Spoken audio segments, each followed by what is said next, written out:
ഇങ്ങനെ ഒരു കാലം നമുക്കുണ്ട്. നമ്മൾ പ്രാർത്ഥിക്കുന്ന കാര്യം നമ്മുടെ വീട്ടുമുറ്റത്ത് വരുന്നൊരു സമയം. നമ്മൾ പ്രാർത്ഥിച്ച് ഉറക്കളച്ച് ഉപവാസമെടുത്ത് കണ്ണുനീരൊഴുക്കി നിയോഗം എഴുതിയിട്ട് പറ്റുന്ന വിധത്തിലൊക്കെ പ്രാർത്ഥിച്ചത് നടന്ന് നടന്ന് നടന്ന് നമ്മുടെ ജീവിതത്തിൻ്റെ അടുത്തേക്ക് വരും. നമ്മൾ ദൈവത്തിന് വേണ്ടിയാ ഒന്നാമത് നിൽക്കുന്നെങ്കിൽ നമ്മുടെ കാര്യത്തിലും ദൈവം ഒന്നാമത് തന്നെ. സത്യമാണ്. നമ്മൾ ഈ പുസ്തകവും എടുത്ത് മടിയില്ലാതെ ഒരു ചമ്മലുമില്ലാതെ മുന്നിലാ നിൽക്കുന്നെങ്കിൽ നമ്മുടെ കാര്യത്തിൽ ദൈവം രണ്ടാമനല്ല, ഒന്നാമത് തന്നെയായി. എൻ്റെ എന്ത് കാര്യത്തിനും ദൈവം ഒന്നാമതായി നിൽക്കും. എനിക്ക് നല്ല അനുഭവം ഉണ്ടത്. എന്ത് കാര്യത്തിനും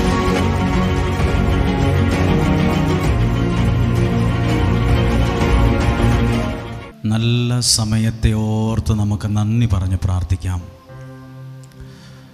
ഈ ശുശ്രൂഷയുടെ ആദ്യം തന്നെ ഒരു വാക്കു പറയാം.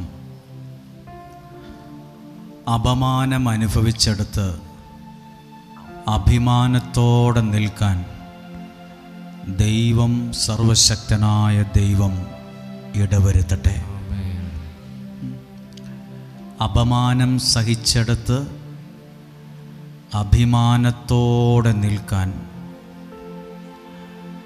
അപമാനം സഹിച്ചെടുത്ത്, അത് വീടാകാം, ഓഫീസാകാം, എവിടെയുമാകട്ടെ, അപമാനം സഹിച്ചെടുത്ത് അഭിമാനത്തോടെ തല ഉയർത്തി നിൽക്കാൻ ദൈവം ഇടവരുത്തും. ജീവിതം സന്തോഷമുള്ളതാക്കി മാറ്റാൻ ദൈവം സഹായിക്കും.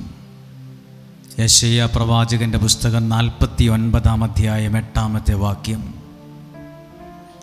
പ്രസാദകാലത്ത് ഞാൻ നിനക്ക് ഉത്തരമരുളും. അതെന്താണ് ആ കാലം? പ്രസാദകാലം. നമ്മളിതുപോലെ ഒരുമിച്ച് പ്രാർത്ഥിക്കുന്ന, ആരാധിക്കുന്ന കാലമാണ്. അത് ദൈവപ്രസാദത്തിൻ്റെ സമയമാണ്. പ്രസാദകാലത്ത് ഞാൻ നിനക്ക് ഉത്തരമരുളും. പ്രാർത്ഥനയ്ക്കുത്തരമായി ദൈവീക ഇടപെടലുകൾ സംഭവിക്കും. കണ്ണുകളടച്ച് കരങ്ങളെ ഹൃദയത്തോട് ചേർത്ത് യേശുവിനെ കാണണം, ആ സാന്നിധ്യം അറിയണം. അതൊന്നു മാത്രമാണ് എൻ്റെ ആശ. കണ്ണുകളടച്ച് ഈ പാട്ടിൻ്റെ വരികൾ ശ്രദ്ധയോടെ അറിയാമെങ്കിൽ ചേർന്ന് പാടണം. അങ്ങേ കാണണം, ആ സാന്നിധ്യം അറിയണം. ദൈവത്തിൻ്റെ വചനം എനിക്ക് കേൾക്കണം, ദൈവത്തിൻ്റെ സാന്നിധ്യം എനിക്ക് അറിയാൻ പറ്റണം. ഇന്ന് ഞാനും നിങ്ങളും അനുഗ്രഹിക്കപ്പെടുന്നത് ദൈവവചനത്തിലൂടെ ആയിരിക്കട്ടെ.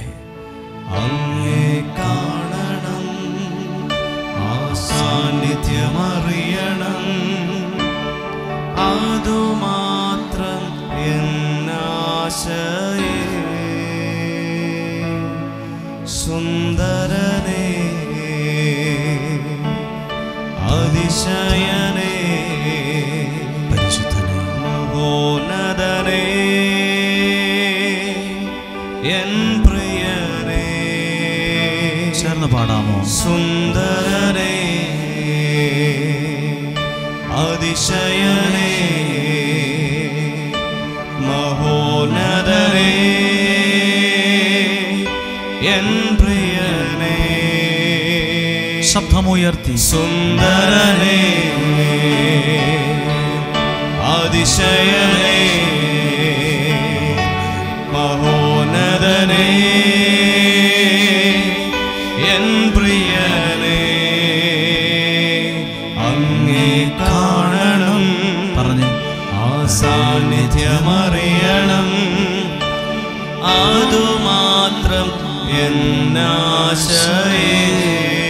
എല്ലാവരും ചേർന്ന് പറയാമോ? അങ്ങേ കാണണം, ആ സാന്നിധ്യമറിയണം. അതുമാത്രം എന്നാശയേ. അങ്ങേ കാണണം, ആ സാന്നിധ്യമറിയണം. അതുമാത്രം കണ്ണുകളടച്ച് ഒരു നിമിഷം നിങ്ങളുടെ ആവശ്യങ്ങളെല്ലാം വെച്ച് പ്രാർത്ഥിച്ചേ. നിങ്ങളുടെ ആവശ്യങ്ങളിലും ദൈവം ഇടപെടുന്ന ഒരു സമയമുണ്ടാകട്ടെ. നിങ്ങളുടെ പ്രാർത്ഥനയിൽ ദൈവം ഏറ്റെടുക്കുന്ന ഒരു സമയമുണ്ടാകട്ടെ. എല്ലാ കരങ്ങളും ഉയർത്തി ആ മനസ്സിൽ നിയോഗത്തെ കണ്ടുകൊണ്ട് ഒന്ന് സ്തുതിച്ച് പ്രാർത്ഥിക്കുമോ? ഹല്ലേലൂയ, യേശുവേ. എല്ലാവരും സ്തുതിക്കുന്നു, ശബ്ദം ഉയർത്തി സ്തുതിക്കുന്നു. യേശുവേ സ്തുതിക്കുന്നു, സ്തുതിക്കുന്നു, സ്തുതിക്കുന്നു. ശബ്ദം ഉയർത്തി ജീസസ്. Hallelujah, hallelujah, hallelujah. യേശുവേ സ്തുതിക്കുന്നു, സ്തുതിക്കുന്നു, സ്തുതിക്കുന്നു, സ്തുതിക്കുന്നു. നന്ദി പറഞ്ഞ് പ്രാർത്ഥിക്കുന്നു. Hallelujah, hallelujah, hallelujah. യേശുവേ സ്തുതിക്കുന്നു. അങ്ങേ കാണണം, ആ സാന്നിധ്യമറിയണം, അതുമാത്രം എന്നാശയേ. പാടി. അങ്ങേ കാണണം, ആ സാന്നിധ്യമറിയണം, അതുമാത്രം എന്നാശയേ. ഒരിക്കൽ കൂടി ഒന്ന് പാടുവാണ്. അങ്ങേ കാണണം, ആ സാന്നിധ്യമറിയണം, അതുമാത്രം എന്നാശയേ. ഈശോ മിശിഹായുടെ എല്ലാ വാഗ്ദാനങ്ങൾക്കും ഞങ്ങൾ യോഗ്യരാകുവാൻ പരിശുദ്ധ മാതാവേ ഞങ്ങൾക്ക് വേണ്ടി അപേക്ഷിക്കണമേ. ഇരിക്കാമോ?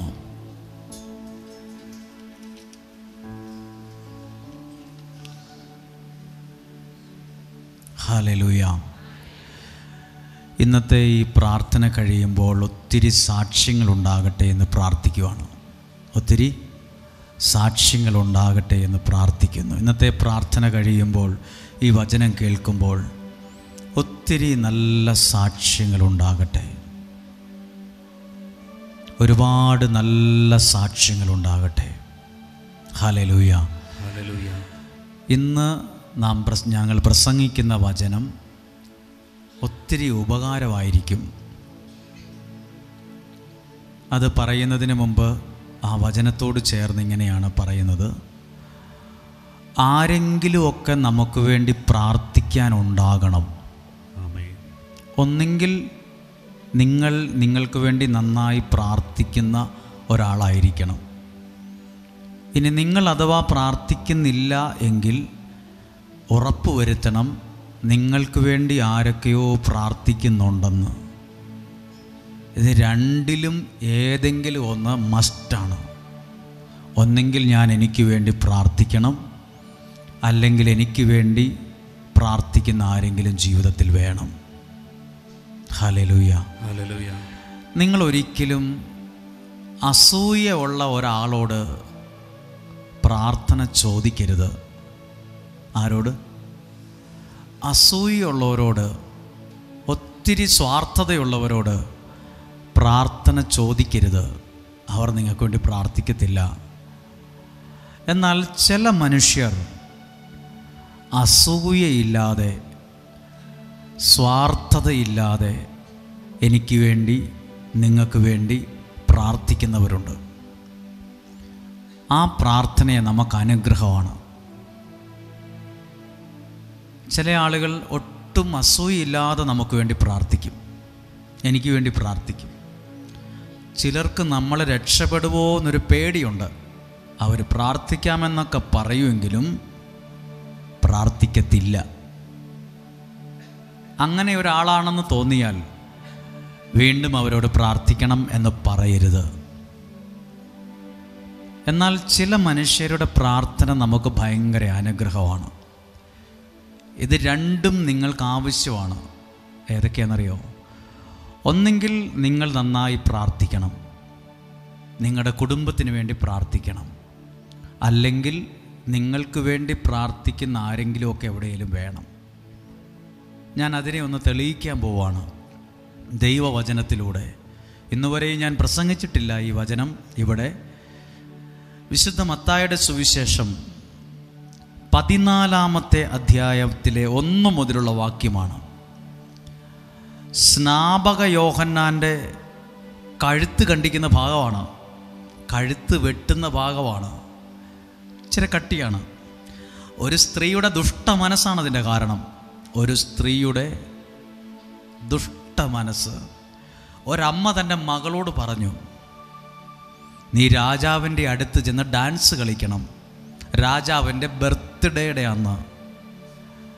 അങ്ങനെ ഡാൻസ് കളിച്ച് രാജാവിനെ സന്തോഷിപ്പിക്കണം. അപ്പോൾ രാജാവ് ചോദിക്കും, എന്നാ വേണം സമ്മാനം? അപ്പോൾ നീ പറയണം, സ്നാപക യോഹന്നാൻ്റെ തല ഒരു പാത്രത്തിലാക്കി എനിക്ക് തരണമെന്ന് പറയണം. രാജാവ് ഒരിക്കലും വിചാരിച്ചില്ല ഇങ്ങനത്തെ ഒരു കാര്യം ചോദിക്കുമെന്ന്. ഇതുപോലെ തന്നെ സംഭവിച്ചു. രാജാവിൻ്റെ, ഹെറോദോസ് രാജാവിൻ്റെ ബർത്ത്ഡേയുടെ അന്ന്, ജന്മദിനത്തിൻ്റെ അന്ന് ഒരു മകൾ ഡാൻസ് കളിച്ചു. ഡാൻസ് കളിച്ച് രാജാവിന് ഇഷ്ടപ്പെട്ടു. രാജാവ് ചോദിച്ചു, നിങ്ങൾക്ക് എന്തു വേണം? രാജ്യത്തിൻ്റെ ഏതെങ്കിലും ഭാഗം എന്തും കൊടുക്കും ഉറപ്പ് കൊടുത്തിരുന്നു. അപ്പോൾ ആ മകൾ ദുഷ്ടയായ തൻ്റെ അമ്മയുടെ വാക്കനുസരിച്ച് പറഞ്ഞു, വേറൊന്നും എനിക്ക് വേണ്ട, സ്നാപക യോഹന്നാൻ്റെ കഴുത്ത് ഒരു പാത്രത്തിലാക്കി, തല ഒരു പാത്രത്തിലാക്കി തന്നാൽ മതി. അതാണ് എഴുതിയിട്ടുള്ളത്, സ്നാപക യോഹന്നാൻ്റെ ശിരച്ഛേദനം. ഇത് ഇച്ചിരി കട്ടിയാണ്, ഇത് നമ്മളൊന്ന് പഠിക്കാനുണ്ട്. ഒന്ന് വായിക്കുകയാണ്. 14-ാം അധ്യായം 1-ാമത്തെ വാക്യം. അക്കാലത്ത് സാമന്ത രാജാവായ ഹേരോദസ് യേശുവിൻ്റെ കീർത്തിയെപ്പറ്റി കേട്ടിട്ട് തൻ്റെ സേവകന്മാരോട് പറഞ്ഞു. 3-ാമത്തെ വാക്യം തൊട്ട് വായിക്കാം. ഹെറോദോസ് യോഹന്നാനെ ബന്ധിച്ച് കാരാഗൃഹത്തിൽ അടച്ചിരുന്നു. യോഹന്നാനെ ബന്ധിച്ച് ജയിലിനകത്തിട്ടിരിക്കുകയാണ്. ഇപ്പോൾ പ്രാർത്ഥിക്കാനും ആരാധിക്കാനും പറ്റുന്നൊരു സ്ഥലത്തൊന്നുമല്ല, ജയിലിലിട്ടിരിക്കുവാണ്, കാരാഗൃഹത്തിൽ അടച്ചിട്ടിരുന്നു. സ്വന്തം സഹോദരനായ പീലിപ്പോസിന്റെ ഭാര്യ ഹെറോദിയ നിമിത്തമാണ് അവൻ ഇത് ചെയ്തത്. 4-ാമത്തെ വാക്യം. എന്തെന്നാൽ യോഹന്നാൻ അവനോട് പറഞ്ഞിരുന്നു, അവളെ നീ സ്വന്തമാക്കുന്നത് നിയമാനുസൃതമല്ല. ഈ സ്നാപക യോഹന്നാനെ ജയിലിലിടാൻ കാരണം, സ്നാപക യോഹന്നാൻ രാജാവിനോട് പറഞ്ഞു, ആ പുള്ളിക്കാരത്തിയെ കെട്ടുന്നത് ശരിയല്ല, ആ ബന്ധം നിനക്ക് ചേർന്നതല്ല. അതാർക്കിഷ്ടപ്പെട്ടില്ല? രാജാവിന് ഇഷ്ടപ്പെട്ടില്ല. രാജാവിനുണ്ടായ ഒരു തെറ്റായ ബന്ധമാണത്. പക്ഷെ സ്നാപക യോഹന്നാൻ എതിർത്തു, നീ ചെയ്യുന്നത് ഒട്ടും ശരിയല്ല. അതിലിഷ്ടപ്പെടാഞ്ഞിട്ടാണ് ഇപ്പോൾ ജയിലിലിട്ടിരിക്കുന്നത്. ജയിലിൽ കിടക്കുന്ന സ്നാപക യോഹന്നാൻ. 5-ാമത്തെ വാക്യം. ഈ രാജാവിന് പുള്ളിയെ കൊല്ലണമെന്നുണ്ടായിരുന്നു, പക്ഷെ ആൾക്കാരെ പേടിയായിരുന്നു. പുള്ളിനെ തൊട്ടാൽ ജനമിളകുമോ എന്നൊരു പേടി ഉണ്ടായിരുന്നു. 5-ാമത്തെ വാക്യം. ഹെറോദസിന് അവനെ വധിക്കണമെന്നുണ്ടായിരുന്നു, കൊല്ലണമെന്നുണ്ട്, പക്ഷെ എന്തോ ഒരു പേടി. എങ്കിലും അവൻ ജനങ്ങളെ ഭയപ്പെട്ടു. സ്നാപക യോഹന്നാൻ ഒരു പ്രവാചകനാ, മരുഭൂമിയിൽ വിളിച്ചു പറയുന്നവൻ്റെ ശബ്ദം. ഈ സ്നാപക യോഹന്നാണ് യേശുവിനെ നോക്കിയിട്ട് പറഞ്ഞു, ഇതാ ലോകത്തിൻ്റെ പാപം നീക്കുന്ന ദൈവത്തിൻ്റെ കുഞ്ഞാട്. വിളിച്ചു പറഞ്ഞ ആളാണ്. സ്നാനം സ്വീകരിച്ചത് സ്നാപക യോഹന്നാനിൽ നിന്നാണ്.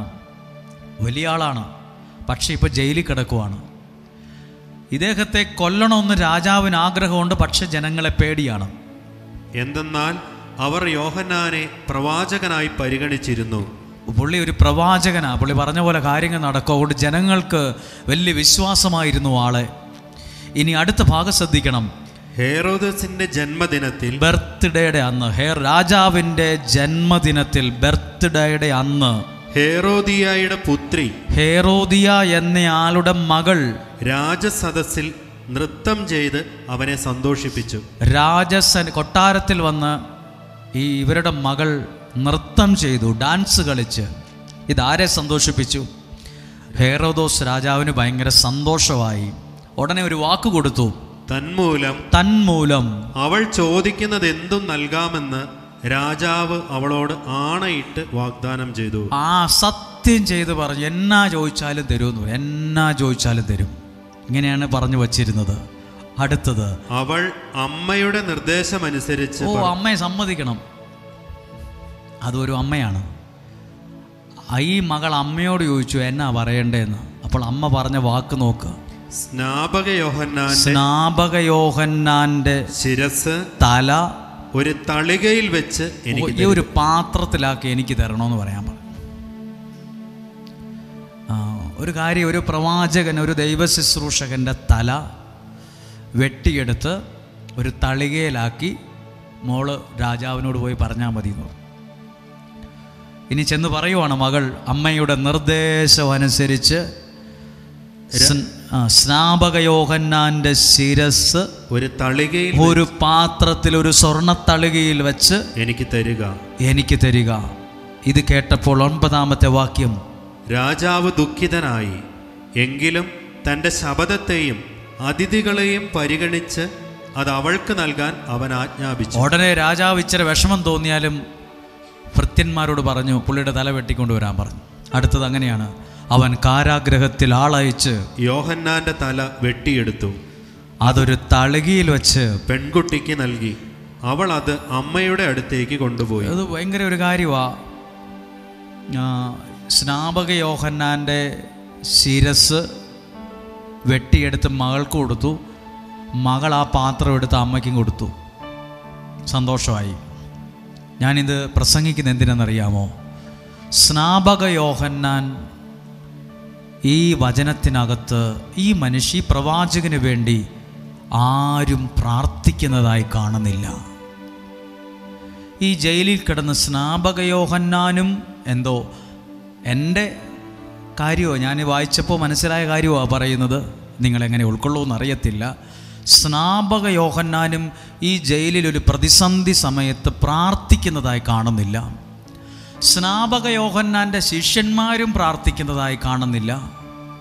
അതുകൊണ്ട് സ്നാപക യോഹന്നാൻ്റെ ജീവിതം, ഭൂമിയിലെ ജീവിതം ആ ജയിലിൽ വെച്ച് അവസാനിച്ചു. നമുക്ക് വേണ്ടി ആരെങ്കിലുമൊക്കെ പ്രാർത്ഥിക്കാൻ വേണം. ഇനി വേറെ ആൾക്കാരും ജയിലിൽ കിടന്നിട്ടുണ്ട്. അപ്പസ്തോല പ്രവർത്തനം, അവിടെ വീണ്ടും ഒരു ജയിലുണ്ട്. അപ്പസ്തോല പ്രവർത്തനം 12-ാം അധ്യായം ഒന്ന് വായിച്ചേ. ഇതേപോലത്തെ ഒരു സംഭവം അപ്പുറത്ത് വന്നിട്ടുണ്ട്. പക്ഷെ അന്നേരം ഒരു കൂട്ടം ആളുകൾ അവന് വേണ്ടി പ്രാർത്ഥിച്ചത് ഒരു വലിയ അപകടത്തെ ഒഴിവാക്കി. ഇത് ശരിക്കും ഇച്ചിരി സമയം എടുക്കും ഇത് മനസ്സിലാകാൻ. അപ്പസ്തോല പ്രവർത്തനം 12-ാം അധ്യായം ഒന്ന് വായിക്കുകയാണ്. അക്കാലത്ത് ഹേറോദോസ് രാജാവ് സഭയിൽപ്പെട്ട ചിലരെ പീഡിപ്പിക്കാൻ തുടങ്ങി. അങ്ങനെ പീഡിപ്പിച്ച് യാക്കോബിനെ കൊന്നു. 3-ാമത്തെ വാക്യം, യഹൂദരെ ഇത് സന്തോഷിപ്പിച്ചെന്ന് കണ്ട് അവൻ പത്രോസിനെയും ബന്ധനസ്ഥനാക്കാൻ ഒരുമ്പെട്ടു. 4-ാമത്തെ വാക്യം, അവനെ കാരാഗ്രഹത്തിൽ അടച്ചതിനു ശേഷം 4 ഭടന്മാർ വീതമുള്ള 4 സംഘങ്ങൾ. 5-ാമത്തെ വാക്യം, അങ്ങനെ പത്രോസ് കാരാഗ്രഹത്തിൽ സൂക്ഷിക്കപ്പെട്ടു. അടുത്ത ഭാഗം, സഭ അവനു വേണ്ടി ദൈവത്തോട് തീക്ഷ്ണമായി പ്രാർത്ഥിച്ചുകൊണ്ട്. ഈ ഭാഗം സ്നാപക യോഹന്നാന്റെ കാര്യത്തിൽ കാണാനില്ല. പക്ഷെ അപ്പസ്തോല പ്രവർത്തനത്തിൽ പത്രോസ്ലീഹ ജയിലിൽ കിടന്നപ്പം ഒരു കൂട്ടം ആളുകൾ സഭ അവനു വേണ്ടി ദൈവത്തോട് തീക്ഷ്ണമായി പ്രാർത്ഥിച്ചുകൊണ്ടിരുന്നു. ഈ പത്രോസിന്റെ ജീവിതം ജയിലിൽ അവസാനിച്ചിട്ടില്ല. കൊല്ലാൻ ആഗ്രഹമുണ്ടെങ്കിലും കൊല്ലാൻ പറ്റിയില്ല. അപ്പുറത്തോ സ്നാപക യോഹന്നാൻ ജയിലിൽ കിടന്നപ്പോൾ ആ സ്നാപകൻ്റെ ശിഷ്യന്മാരോ പ്രിയപ്പെട്ടവരോ ആരും ഒരുമിച്ച് കൂടി പ്രാർത്ഥിച്ചതായി കണ്ടില്ല. അതുകൊണ്ട് അവിടെ ഒരു വാളിനിരയാകേണ്ടിത് വന്നു. എന്നാൽ പത്രോസ് ജയിലിൽ കിടക്കുമ്പം ഒരു കൂട്ടം ആളുകൾ സമ്മേളിച്ച് അവന് വേണ്ടി പ്രാർത്ഥിച്ചു കൊണ്ടിരുന്നു. ഒന്നെങ്കിൽ നിങ്ങൾ പ്രാർത്ഥിക്കണം, അല്ലെങ്കിൽ നിങ്ങൾക്ക് വേണ്ടി ശക്തമായി പ്രാർത്ഥിക്കുന്ന ആരെങ്കിലും വേണം. ഹല്ലേലൂയ. ചേർന്ന് പറഞ്ഞേ ഹല്ലേലൂയ, ഹല്ലേലൂയ. അങ്ങനെയൊക്കെ ആൾക്കാരുണ്ട് ഈ ഭൂമിയിൽ. എനിക്ക് വേണ്ടി, നിങ്ങൾക്ക് വേണ്ടി തീക്ഷ്ണമായി പ്രാർത്ഥിക്കുന്നവരുള്ളത് കൊണ്ടാണ് സംഭവിക്കാൻ സാധ്യതയുള്ള പല ദുരന്തങ്ങളും അപകടങ്ങളും ജീവിതത്തിൽ നിന്ന് തന്നെ മാറിപ്പോയത്. പത്രോസ് ജയിലിൽ കിടന്നിട്ട് ഇങ്ങനെ പ്രാർത്ഥിച്ചിട്ട് വല്ല ഗുണമുണ്ടായിരുന്നോ? 6-ാമത്തെ വാക്യം നോക്കിക്കുക. അങ്ങനെ പ്രാർത്ഥിച്ചതിൻ്റെ അടുത്ത ഭാഗം, കാരാഗ്രഹത്തിൽ അത്ഭുതം. എന്തുകൊണ്ട് സ്നാപക യോഹന്നാൻ ജയിലിൽ കിടന്നപ്പോൾ അത്ഭുതം ഉണ്ടായില്ല? എൻ്റെ ഒരു കാര്യമാണ് പറയുന്നത്. സ്നാപക യോഹന്നാന് വേണ്ടി ആ സമയത്ത് ആരും പ്രാർത്ഥിക്കാൻ ഉണ്ടായില്ല, പ്രാർത്ഥിച്ചതായി എഴുതിയിട്ടില്ല. എന്തുകൊണ്ടാണ് ഈ കാരാഗ്രഹത്തിൽ അത്ഭുതം ഉണ്ടായത്? അവന് വേണ്ടി പ്രാർത്ഥിക്കാൻ ഒരു കൂട്ടം ആളുകൾ അവിടെ ഉണ്ടായിരുന്നു. ഞങ്ങൾ നിങ്ങൾക്ക് വേണ്ടി പ്രാർത്ഥിക്കുന്നു, നിങ്ങളുടെ ഭവനങ്ങളിൽ ചില അത്ഭുതങ്ങൾ നടക്കുവാൻ, നിങ്ങൾ പ്രാർത്ഥിക്കുന്ന വിഷയത്തിൽ ദൈവ പ്രവർത്തികൾ നടക്കുവാൻ, ദൈവിക കാര്യങ്ങൾ സംഭവിക്കുവാൻ ഞങ്ങൾ നിങ്ങൾക്ക് വേണ്ടി പ്രാർത്ഥിക്കുന്നു. ഹല്ലേലൂയ. നോക്കൂ, ഈ രണ്ട് കാര്യങ്ങൾ നിങ്ങൾക്ക് പിടികിട്ടിയോ? ഒരു സ്ഥലത്ത് ഒട്ടും പ്രാർത്ഥനയില്ല, അവിടെ ഒരു അത്ഭുതം നടന്നതായി എഴുതിയിട്ടില്ല. പക്ഷെ അതേപോലെ തന്നെ ജയിലിൽ കിടക്കുമ്പോൾ ഇപ്പുറത്ത് വലിയൊരു അത്ഭുതം നടന്നു. നിങ്ങളൊരു പക്ഷേ ഈ കസേരയിൽ കൂടെയോ നിലത്തോ ഒക്കെ ഇരിക്കുന്നത് നിങ്ങളുടെ വീടിനെ കണ്ടുകൊണ്ടായിരിക്കും പ്രാർത്ഥിക്കുന്നത്, നിങ്ങളുടെ മകനെ കണ്ടുകൊണ്ടായിരിക്കും, നിങ്ങളുടെ മകളെ കണ്ടുകൊണ്ടായിരിക്കും, ജോലി സ്ഥലത്തെ ഒരു ബുദ്ധിമുട്ട് കണ്ടുകൊണ്ടായിരിക്കും, വീടുമായി ബന്ധപ്പെട്ട ഒരു പ്രതിസന്ധി മാറാനായിരിക്കും. നിങ്ങളുടെ പ്രാർത്ഥന നിങ്ങളുടെ കൂടാരങ്ങളിൽ, നിങ്ങളുടെ കുടുംബങ്ങളിൽ ദൈവപ്രവൃത്തിയെ ക്ഷണിച്ചു വരുത്തും. അടുത്ത ഭാഗം എഴുതിയിരിക്കും, കാരാഗ്രഹത്തിൽ അത്ഭുതം. അങ്ങനെ അത്ഭുതം നടക്കാൻ കാരണം എന്താണ്? ഇതേ അത്ഭുതം സ്നാപക യോഹന്നാൻ ജയിലിൽ കിടന്നപ്പോൾ ഉണ്ടായില്ലല്ലോ. സ്നാപക യോഹന്നാൻ ഇതേപോലെ ജയിലിൽ കിടന്നപ്പോൾ ഉണ്ടായില്ലല്ലോ. അവിടെ എഴുതിയിട്ടില്ല അവന് വേണ്ടി ആരും പ്രാർത്ഥിച്ചുവെന്ന്. എന്നാൽ ഇവിടെ എഴുതിയിട്ടുണ്ട്, സഭ അവന് വേണ്ടി ദൈവത്തോട് തീക്ഷ്ണമായി പ്രാർത്ഥിച്ചുകൊണ്ടിരുന്നു. നിങ്ങൾക്ക് വേണ്ടി പ്രാർത്ഥിക്കാൻ ആരെങ്കിലും ഉണ്ടെങ്കിൽ നിങ്ങളൊരു അത്ഭുതത്തിൻ്റെ കാര്യം പറയാനിടവരും. നിങ്ങൾക്ക് വേണ്ടി പ്രാർത്ഥിക്കുമ്പോൾ താഴത്തെ ഭാഗം വായിക്കുവാണ്, ഒരു കൂട്ടം ആളുകൾ പ്രാർത്ഥിച്ചപ്പോൾ എന്താ സംഭവിച്ചെന്ന് എഴുതിയിട്ടുണ്ട്. പരസ്യ വിചാരണയ്ക്ക് പുറത്തു കൊണ്ടുവരാൻ ഹേരോദസ് ഉദ്ദേശിച്ചിരുന്നതിൻ്റെ തലേ രാത്രി നാളെ നേരം വെളുക്കുമ്പോൾ പത്രോസിനെ കൊല്ലും, യാക്കോബിനെ കൊന്ന പോലെ. പരസ്യ വിചാരണയ്ക്ക് കൊണ്ടുവരാൻ രാജാവ് ഉദ്ദേശിച്ചതിൻ്റെ തലേ രാത്രി ദൈവം ഇടപെട്ടു എന്ന് എഴുതിയിരിക്കുവാണ്. പത്രോസ് ഇരു ചങ്ങലകളാൽ ബന്ധിതനായി 2 പടയാളികളുടെ മധ്യേ ഉറങ്ങുകയായിരുന്നു. പത്രോസ് പ്രാർത്ഥിക്കുന്നതായി കാണുന്നില്ല. അതാ പറഞ്ഞത്, ഒന്നെങ്കിൽ നമ്മൾ പ്രാർത്ഥിക്കണം, ഇല്ലേ നമുക്ക് വേണ്ടി ആരെങ്കിലും പ്രാർത്ഥിക്കാനുണ്ടാകണം. ഈ ഭാഗത്ത് പത്രോസ് കിടന്നുറങ്ങുവാണ്. ഇങ്ങനെ എഴുതിയിട്ടുണ്ട്, 2 പടയാളികളുടെ മധ്യേ ഉറങ്ങുകയായിരുന്നു. പ്രാർത്ഥിക്കുമായിരുന്നു എന്നല്ല എഴുതിയിട്ടുള്ളത്, ഉറങ്ങുമായിരുന്നു എന്നാ. നിങ്ങൾക്ക് വേണ്ടി ആരെങ്കിലും ഒക്കെ പ്രാർത്ഥിക്കാൻ വേണം. ഒന്നെങ്കിൽ നിങ്ങൾ പ്രാർത്ഥിക്കണം, അല്ലേ നിങ്ങൾക്ക് വേണ്ടി ആരെങ്കിലും പ്രാർത്ഥിക്കണം. ഉറങ്ങുമായിരുന്നു. പട്ടാളക്കാർ കാരാഗൃഹവാതിൽക്കൽ കാവൽ നിൽക്കുന്നുണ്ട്. 7-ാമത്തെ വാക്യം, പെട്ടെന്ന് കർത്താവിന്റെ ഒരു ദൂതൻ പ്രത്യക്ഷനായി. എവിടെ പ്രത്യക്ഷനായി? കാരാഗ്രഹത്തിൽ പ്രത്യക്ഷനായി. എന്തുകൊണ്ടാണ് ദൈവത്തിൻ്റെ ഇടപെടൽ അവിടെ ഉണ്ടാകാൻ കാരണം? സഭ, ഒരു കൂട്ടം ആളുകൾ അപ്പുറത്തിരുന്ന്, കുറച്ച് ദൂരെ ഒരു സ്ഥലത്തിരുന്ന് ഈ ഒരൊറ്റ നിയോഗത്തിന് വേണ്ടി പ്രാർത്ഥിച്ചപ്പോൾ അവിടെ ദൈവപ്രവൃത്തി ആരംഭിച്ചത് കണ്ടോ? രാജാവിൻ്റെ ഉദ്ദേശം നടന്നില്ല. തലേ രാത്രി ദൈവം ഇടപെട്ടു. നിങ്ങളൊന്ന് പ്രാർത്ഥിച്ച്, എൻ്റെ ജീവിതത്തിലും ദൈവത്തിൻ്റെ ഒരു കൃത്യസമയത്തൊരു ഇടപെടൽ ഉണ്ടാകണം. ദൈവത്തിൻ്റെ കൃത്യമായൊരു ഇടപെടലിന് വേണ്ടി പ്രാർത്ഥിച്ച്, നിങ്ങളും എവിടെ ഇരിക്കുമ്പോൾ ഒന്ന് പ്രാർത്ഥിച്ച്. ഇത് ഞാൻ പറയുന്നത് ഒരു കഥയോ, ഇത് ഒരുപാട് പേരുടെ അനുഭവമാണ്. ഒരു പക്ഷേ നമ്മൾ ഉറങ്ങുമായിരിക്കും, നമ്മളിത് ശ്രദ്ധിക്കുന്നുണ്ടാവില്ല. കുറച്ചു പേർ നിങ്ങൾക്ക് വേണ്ടി പ്രാർത്ഥിക്കുന്നുകൊണ്ടിരിക്കും. ആ പ്രാർത്ഥന പോലും മതി നിങ്ങളുടെ ജീവിതത്തിൽ ദൈവം ഇടപെടാൻ. നിങ്ങളുടെ ജീവിതത്തിൽ ഒരുപക്ഷെ അപ്പൻ അമ്മ ഇരുന്ന് മക്കൾക്ക് വേണ്ടിയായിരിക്കും പ്രാർത്ഥിക്കുന്നത്. ഒരു മകൾ തൻ്റെ അപ്പനും അമ്മയ്ക്കും വേണ്ടിയായിരിക്കും പ്രാർത്ഥിക്കുന്നത്. ആരുടെയൊക്കെയോ പ്രാർത്ഥനയാണ് നിന്നെ ഇവിടെ എത്തിച്ചത്. ആരുടെയൊക്കെയോ പ്രാർത്ഥനയാണ് ദൈവം നിങ്ങളെ ഇവിടെ എത്തിച്ചത്. ഞാനൊന്നും യാദൃശ്ചികമായി കാണുന്നില്ല. എന്തോ ഒരു ദൈവിക പദ്ധതി ഇതിന്റെ പിറകിലുണ്ട്. എന്നെ ദൈവം ഇവിടെ കൊണ്ടുവന്നതാണ്. ഈ ശബ്ദം എന്നെ കേൾപ്പിക്കുന്നതാണ്. ഞാനിത് എത്ര പ്രാവശ്യം പറയണമെന്ന് എനിക്കറിയില്ല. ഒരിക്കൽ കൂടി ഞാൻ പ്രാർത്ഥനയോടെ പറയാം. നിങ്ങൾ ആ കണ്ണുകളെ ഒന്ന് അടച്ചൊരു നിമിഷം പ്രാർത്ഥിക്കാൻ തയ്യാറായിക്കേ. തൊട്ടു പുറകിൽ സ്നാപക യോഹന്നാനെ ജയിലിൽ പിടിച്ചടച്ചിട്ടു. സ്നാപക യോഹന്നാന്റെ ശിരച്ഛേദനം നടന്നു. സ്നാപക യോഹന്നാന്റെ ജീവിതം, ഭൂമിയിലെ ജീവിതം ആ ജയിലിൽ വെച്ച് അവസാനിച്ചു. അദ്ദേഹത്തിൻ്റെ ശിരസ് ഒരു തളികയിലാക്കി മകൾക്ക് കൊടുത്തു, മകൾ അമ്മയ്ക്ക് കൊടുത്തു. സ്നാപക യോഹന്നാന്റെ ജീവിതം ഫിനിഷ്ഡ്. പക്ഷെ ഇപ്പുറത്തെ അധ്യായത്തിൽ അപ്പസ്തോല പ്രവർത്തനത്തിൽ പത്രോസ് ജയിലിൽ കിടക്കുമ്പോൾ എഴുതിയിട്ടുണ്ട്, അവന് വേണ്ടി ഒരു കൂട്ടം ആളുകൾ പ്രാർത്ഥിച്ചുവെന്ന്. ഇതേ ഭാഗം, ഇതേ വചനം അപ്പുറത്ത് എഴുതിയിട്ടില്ല. സ്നാപകന് വേണ്ടി, യോഹന്നാന് വേണ്ടി ഒരു കൂട്ടം ആളുകൾ പ്രാർത്ഥിച്ചു എന്ന് എഴുതിയിട്ടില്ല. പ്രിയപ്പെട്ട ഭാര്യ, പ്രിയപ്പെട്ട ഭർത്താവ്, പ്രിയപ്പെട്ട മക്കൾ, നിങ്ങളോടൊക്കെ പറയട്ടെ, ആരൊക്കെയോ നിങ്ങൾക്ക് വേണ്ടി ശക്തമായി ഇപ്പോഴും പ്രാർത്ഥിച്ചു കൊണ്ടായിരിക്കുന്നത്, ആരുടെയൊക്കെയോ പ്രാർത്ഥനയുടെ തണലിലാണ് ഇവിടെ ഇരിക്കുന്നത്. ആരെ കൊണ്ട് പറ്റും നട്ടുച്ച നേരം വരെ ഇവിടെ ഇരിക്കാൻ? ആരെ കൊണ്ട് പറ്റും ഇത്ര സമയം പ്രസംഗം കേട്ടോണ്ട് നിൽക്കാൻ? ആരെ കൊണ്ട് പറ്റും ഇവിടെ ഇങ്ങനെ ഇരിക്കാൻ? ഇത് ദൈവ നിയോഗമാണ്. ഇത് ദൈവം നിങ്ങളെ കേൾപ്പിക്കുന്നതാണ്. ഇത് എന്തോ ഒരു അത്ഭുതത്തിനായി തുടക്കുന്ന ചില വാതിലുകളാണ്. ഇതൊരു ആരംഭമാണ്. കാരാഗ്രഹത്തിൽ പ്രാർത്ഥനയ്ക്കുത്തരമായ ഒരു അത്ഭുതം വെളിപ്പെട്ടെങ്കിൽ പ്രാർത്ഥനയ്ക്കുത്തരമായ ഒരു അത്ഭുതം നിങ്ങളുടെ ജീവിതത്തിലും വെളിപ്പെടും, നിങ്ങളുടെ കുടുംബത്തിലും വെളിപ്പെടും. ഇവിടെ എഴുതിയിട്ടിരിക്കുന്ന നിയോഗത്തിൽ വെളിപ്പെടും. ആ കരങ്ങൾ രണ്ടും ഇരിക്കുന്ന കസേരയിൽ ഒരു കൈയോ രണ്ട് കൈയോ ഒന്ന് ഉയർത്തിപ്പിടിച്ച് കാരാഗ്രഹത്തിനകത്ത് അത്ഭുതം നടന്നെങ്കിൽ, കർത്താവെ ഈ പള്ളിക്കകത്ത് അത്ഭുതം നടക്കണമെന്ന് പ്രാർത്ഥിച്ച്, പ്രാർത്ഥനയുള്ള ഈ ദേവാലയത്തിനകത്ത് അത്ഭുതം നടക്കണമെന്ന് പ്രാർത്ഥിച്ച്, ആരാധനയുള്ള ഈ സ്ഥലത്ത് ഒരു അത്ഭുതം നടക്കണമെന്ന് പ്രാർത്ഥിച്ച്, കണ്ണുനീരോടെ വന്ന് പ്രാർത്ഥിക്കുന്ന ഓരോ വ്യക്തികളുടെ മേലും വലിയ അത്ഭുതങ്ങൾ സംഭവിക്കാൻ പ്രാർത്ഥിക്കുകയാണ്.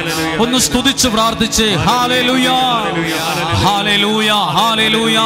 എല്ലാവരും ചേർന്ന് പ്രാർത്ഥിക്കുന്നു. ഇന്നും ജീവിക്കുന്ന ദൈവത്തിൽ ഏൽപ്പിച്ച് പ്രാർത്ഥിക്കുന്നു. ദൈവ പ്രവർത്തികൾ സംഭവിക്കുവാൻ പ്രാർത്ഥിക്കുന്നു. Hallelujah, hallelujah, hallelujah, hallelujah, hallelujah. കരങ്ങൾ താഴ്ത്തുമ്പോൾ നിങ്ങൾ ആർക്കു വേണ്ടിയാ പ്രാർത്ഥിക്കുന്നേ? മകൾക്ക് വേണ്ടിയാണോ? മകന് വേണ്ടിയാണോ? പ്രിയപ്പെട്ട ഒരാൾക്ക് വേണ്ടിയാണോ? അതൊന്ന് മനസ്സിൽ കണ്ടേ. ആരെ ഓർത്താ നിങ്ങളിവിടെ പ്രാർത്ഥിച്ചത്? ആ വിഷയത്തിനകത്ത് കാരാഗ്രഹത്തിൽ ദൈവം ഇടപെട്ടതുപോലെ ആ വിഷയത്തിനകത്തും ദൈവം ഇന്ന് ഇടപെടും. ഒത്തിരി സാക്ഷ്യങ്ങൾ പറയാൻ എഴുന്നേൽക്കേണ്ടതായി വരും. ഒത്തിരി സാക്ഷ്യങ്ങൾ പറയാൻ ഇടവരത്തക്ക വിധം ഈ ശുശ്രൂഷകളെ ദൈവം ഭംഗിയുള്ളതാക്കി മാറ്റുന്നുണ്ട്. കരങ്ങളെ ഹൃദയത്തോടൊന്ന് ചേർത്ത് പ്രാർത്ഥിച്ച്, പത്രോസിന് വേണ്ടി പ്രാർത്ഥിച്ചതുപോലെ ഞാൻ ഒത്തിരി പേരെ കണ്ടു. ചിലർക്ക് വേണ്ടിയാ ചിലരിവിടെ വന്നേ, ചിലർക്ക് വേണ്ടിയാ ഇവിടെ വന്നേ. അവര് പ്രാർത്ഥിക്കുന്നില്ല. ചില അമ്മ പറഞ്ഞു, ചില അപ്പച്ചന്മാർ പറഞ്ഞു, എൻ്റെ മകനൊട്ടും വിശ്വാസമില്ല, എൻ്റെ മകൻ അവിടെ കിടന്ന് ഉറക്കവാ, എൻ്റെ മകൻ എപ്പോഴും ഫോണിൽ നോക്കിക്കൊണ്ടിരിക്കുക, അവന് ദൈവവിശ്വാസമില്ല, ഒട്ടും പ്രാർത്ഥനയില്ല. അവർ പ്രാർത്ഥിച്ചില്ലേലും നിങ്ങൾ അവർക്ക് വേണ്ടി പ്രാർത്ഥിച്ചാൽ പോലും അത്ഭുതങ്ങളെ ദൈവം ചെയ്യും. പത്രോസ് ഇതിനകത്ത് പ്രാർത്ഥിച്ചിട്ടില്ല, കിടന്ന് ഉറങ്ങുമായിരുന്നു. എന്നിട്ടും ദൈവം ഇടപെടാൻ എന്താ കാരണം? അവന് വേണ്ടി ചില മനുഷ്യർ കരമുയർത്തി പ്രാർത്ഥിച്ചു. എന്ന് പറഞ്ഞേ ഹല്ലേലൂയ, കരമുയർത്തി പറഞ്ഞേ ഹല്ലേലൂയ. നിങ്ങളിത് വിശ്വസിക്കുന്നോ? ഇത് പത്രോസ്ലീഹ ഇവിടെ പ്രാർത്ഥിക്കുന്നതായിട്ട് കാണുന്നില്ല. മുട്ടേ നിൽക്കുമല്ലായിരുന്നു, കൈ വിരിച്ച് പിടിച്ച് ഉപവാസമൊന്നും അല്ലായിരുന്നു. എഴുതിയിട്ടുണ്ട്, പത്രോസ് അവിടെ കിടന്ന് ഉറങ്ങി. എന്നിട്ടും ദൈവം ഇടപെട്ടു. നിങ്ങൾ പറയുന്നുണ്ട് ചിലർ ഞങ്ങൾ പ്രാർത്ഥിക്കാൻ വിളിച്ചിട്ട് വന്നില്ല, ചിലർ ഒന്നും ശ്രദ്ധിച്ചില്ല. സാരമില്ല, നമ്മൾ അവർക്ക് വേണ്ടി പ്രാർത്ഥിച്ചാൽ മതി. നമ്മൾ പ്രാർത്ഥിക്കുമ്പോൾ ഇത് അങ്ങനെ എഴുതിയിട്ടുണ്ട്. അതാ പറഞ്ഞത്, നമുക്ക് ചില സമയത്ത് പ്രാർത്ഥിക്കാൻ പറ്റില്ലായിരിക്കാം, പക്ഷെ നമുക്ക് വേണ്ടി ആരെങ്കിലും ഒക്കെ എവിടെയെങ്കിലും ഇരുന്ന് പ്രാർത്ഥിച്ചാൽ അതുപോലും നമ്മുടെ ജീവിതത്തിൽ അത്ഭുതമായിട്ട് മാറും. ഹല്ലേലൂയ. അതുകൊണ്ട് എഴുതിയിട്ടുണ്ട്, അടുത്ത് പെട്ടെന്ന് കർത്താവിന്റെ ഒരു ദൂതൻ പ്രത്യക്ഷനായി. പെട്ടെന്ന് ദൈവത്തിന്റെ ഒരു ഇടപെടൽ ഉണ്ടായപ്പോ അവിടെ എന്നാ ഇരുട്ട് മാറി വെളിച്ചം വന്നു എന്ന് എഴുതിയിട്ടുണ്ട്. വായിച്ചേ. ആ മുറി ആകെ പ്രകാശം നിറഞ്ഞു. അപ്പൊ അത്രയും നേരം എന്നായിരുന്നു? ഇരുട്ടാണ്.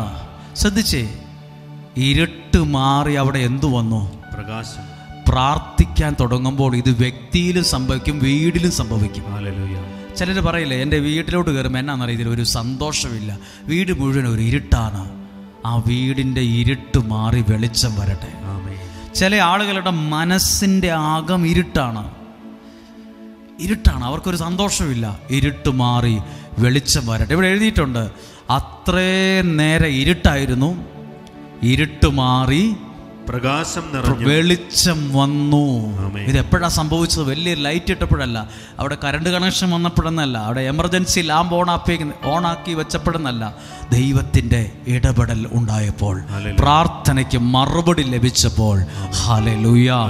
ഇത് നിങ്ങളിലും സംഭവിക്കും, നിങ്ങളുടെ കുടുംബങ്ങളിലും സംഭവിക്കും, നിങ്ങളുടെ പ്രാർത്ഥിക്കുന്ന വിഷയങ്ങളിൽ സംഭവിക്കും. ആ തടസ്സം മാറി അവിടെ വെളിച്ചം വരും. ആ പ്രതിസന്ധി മാറി സന്തോഷമുള്ള വെളിച്ചം അവിടെ വരും. അത് ദൈവം തരുന്ന വെളിച്ചമാണ്.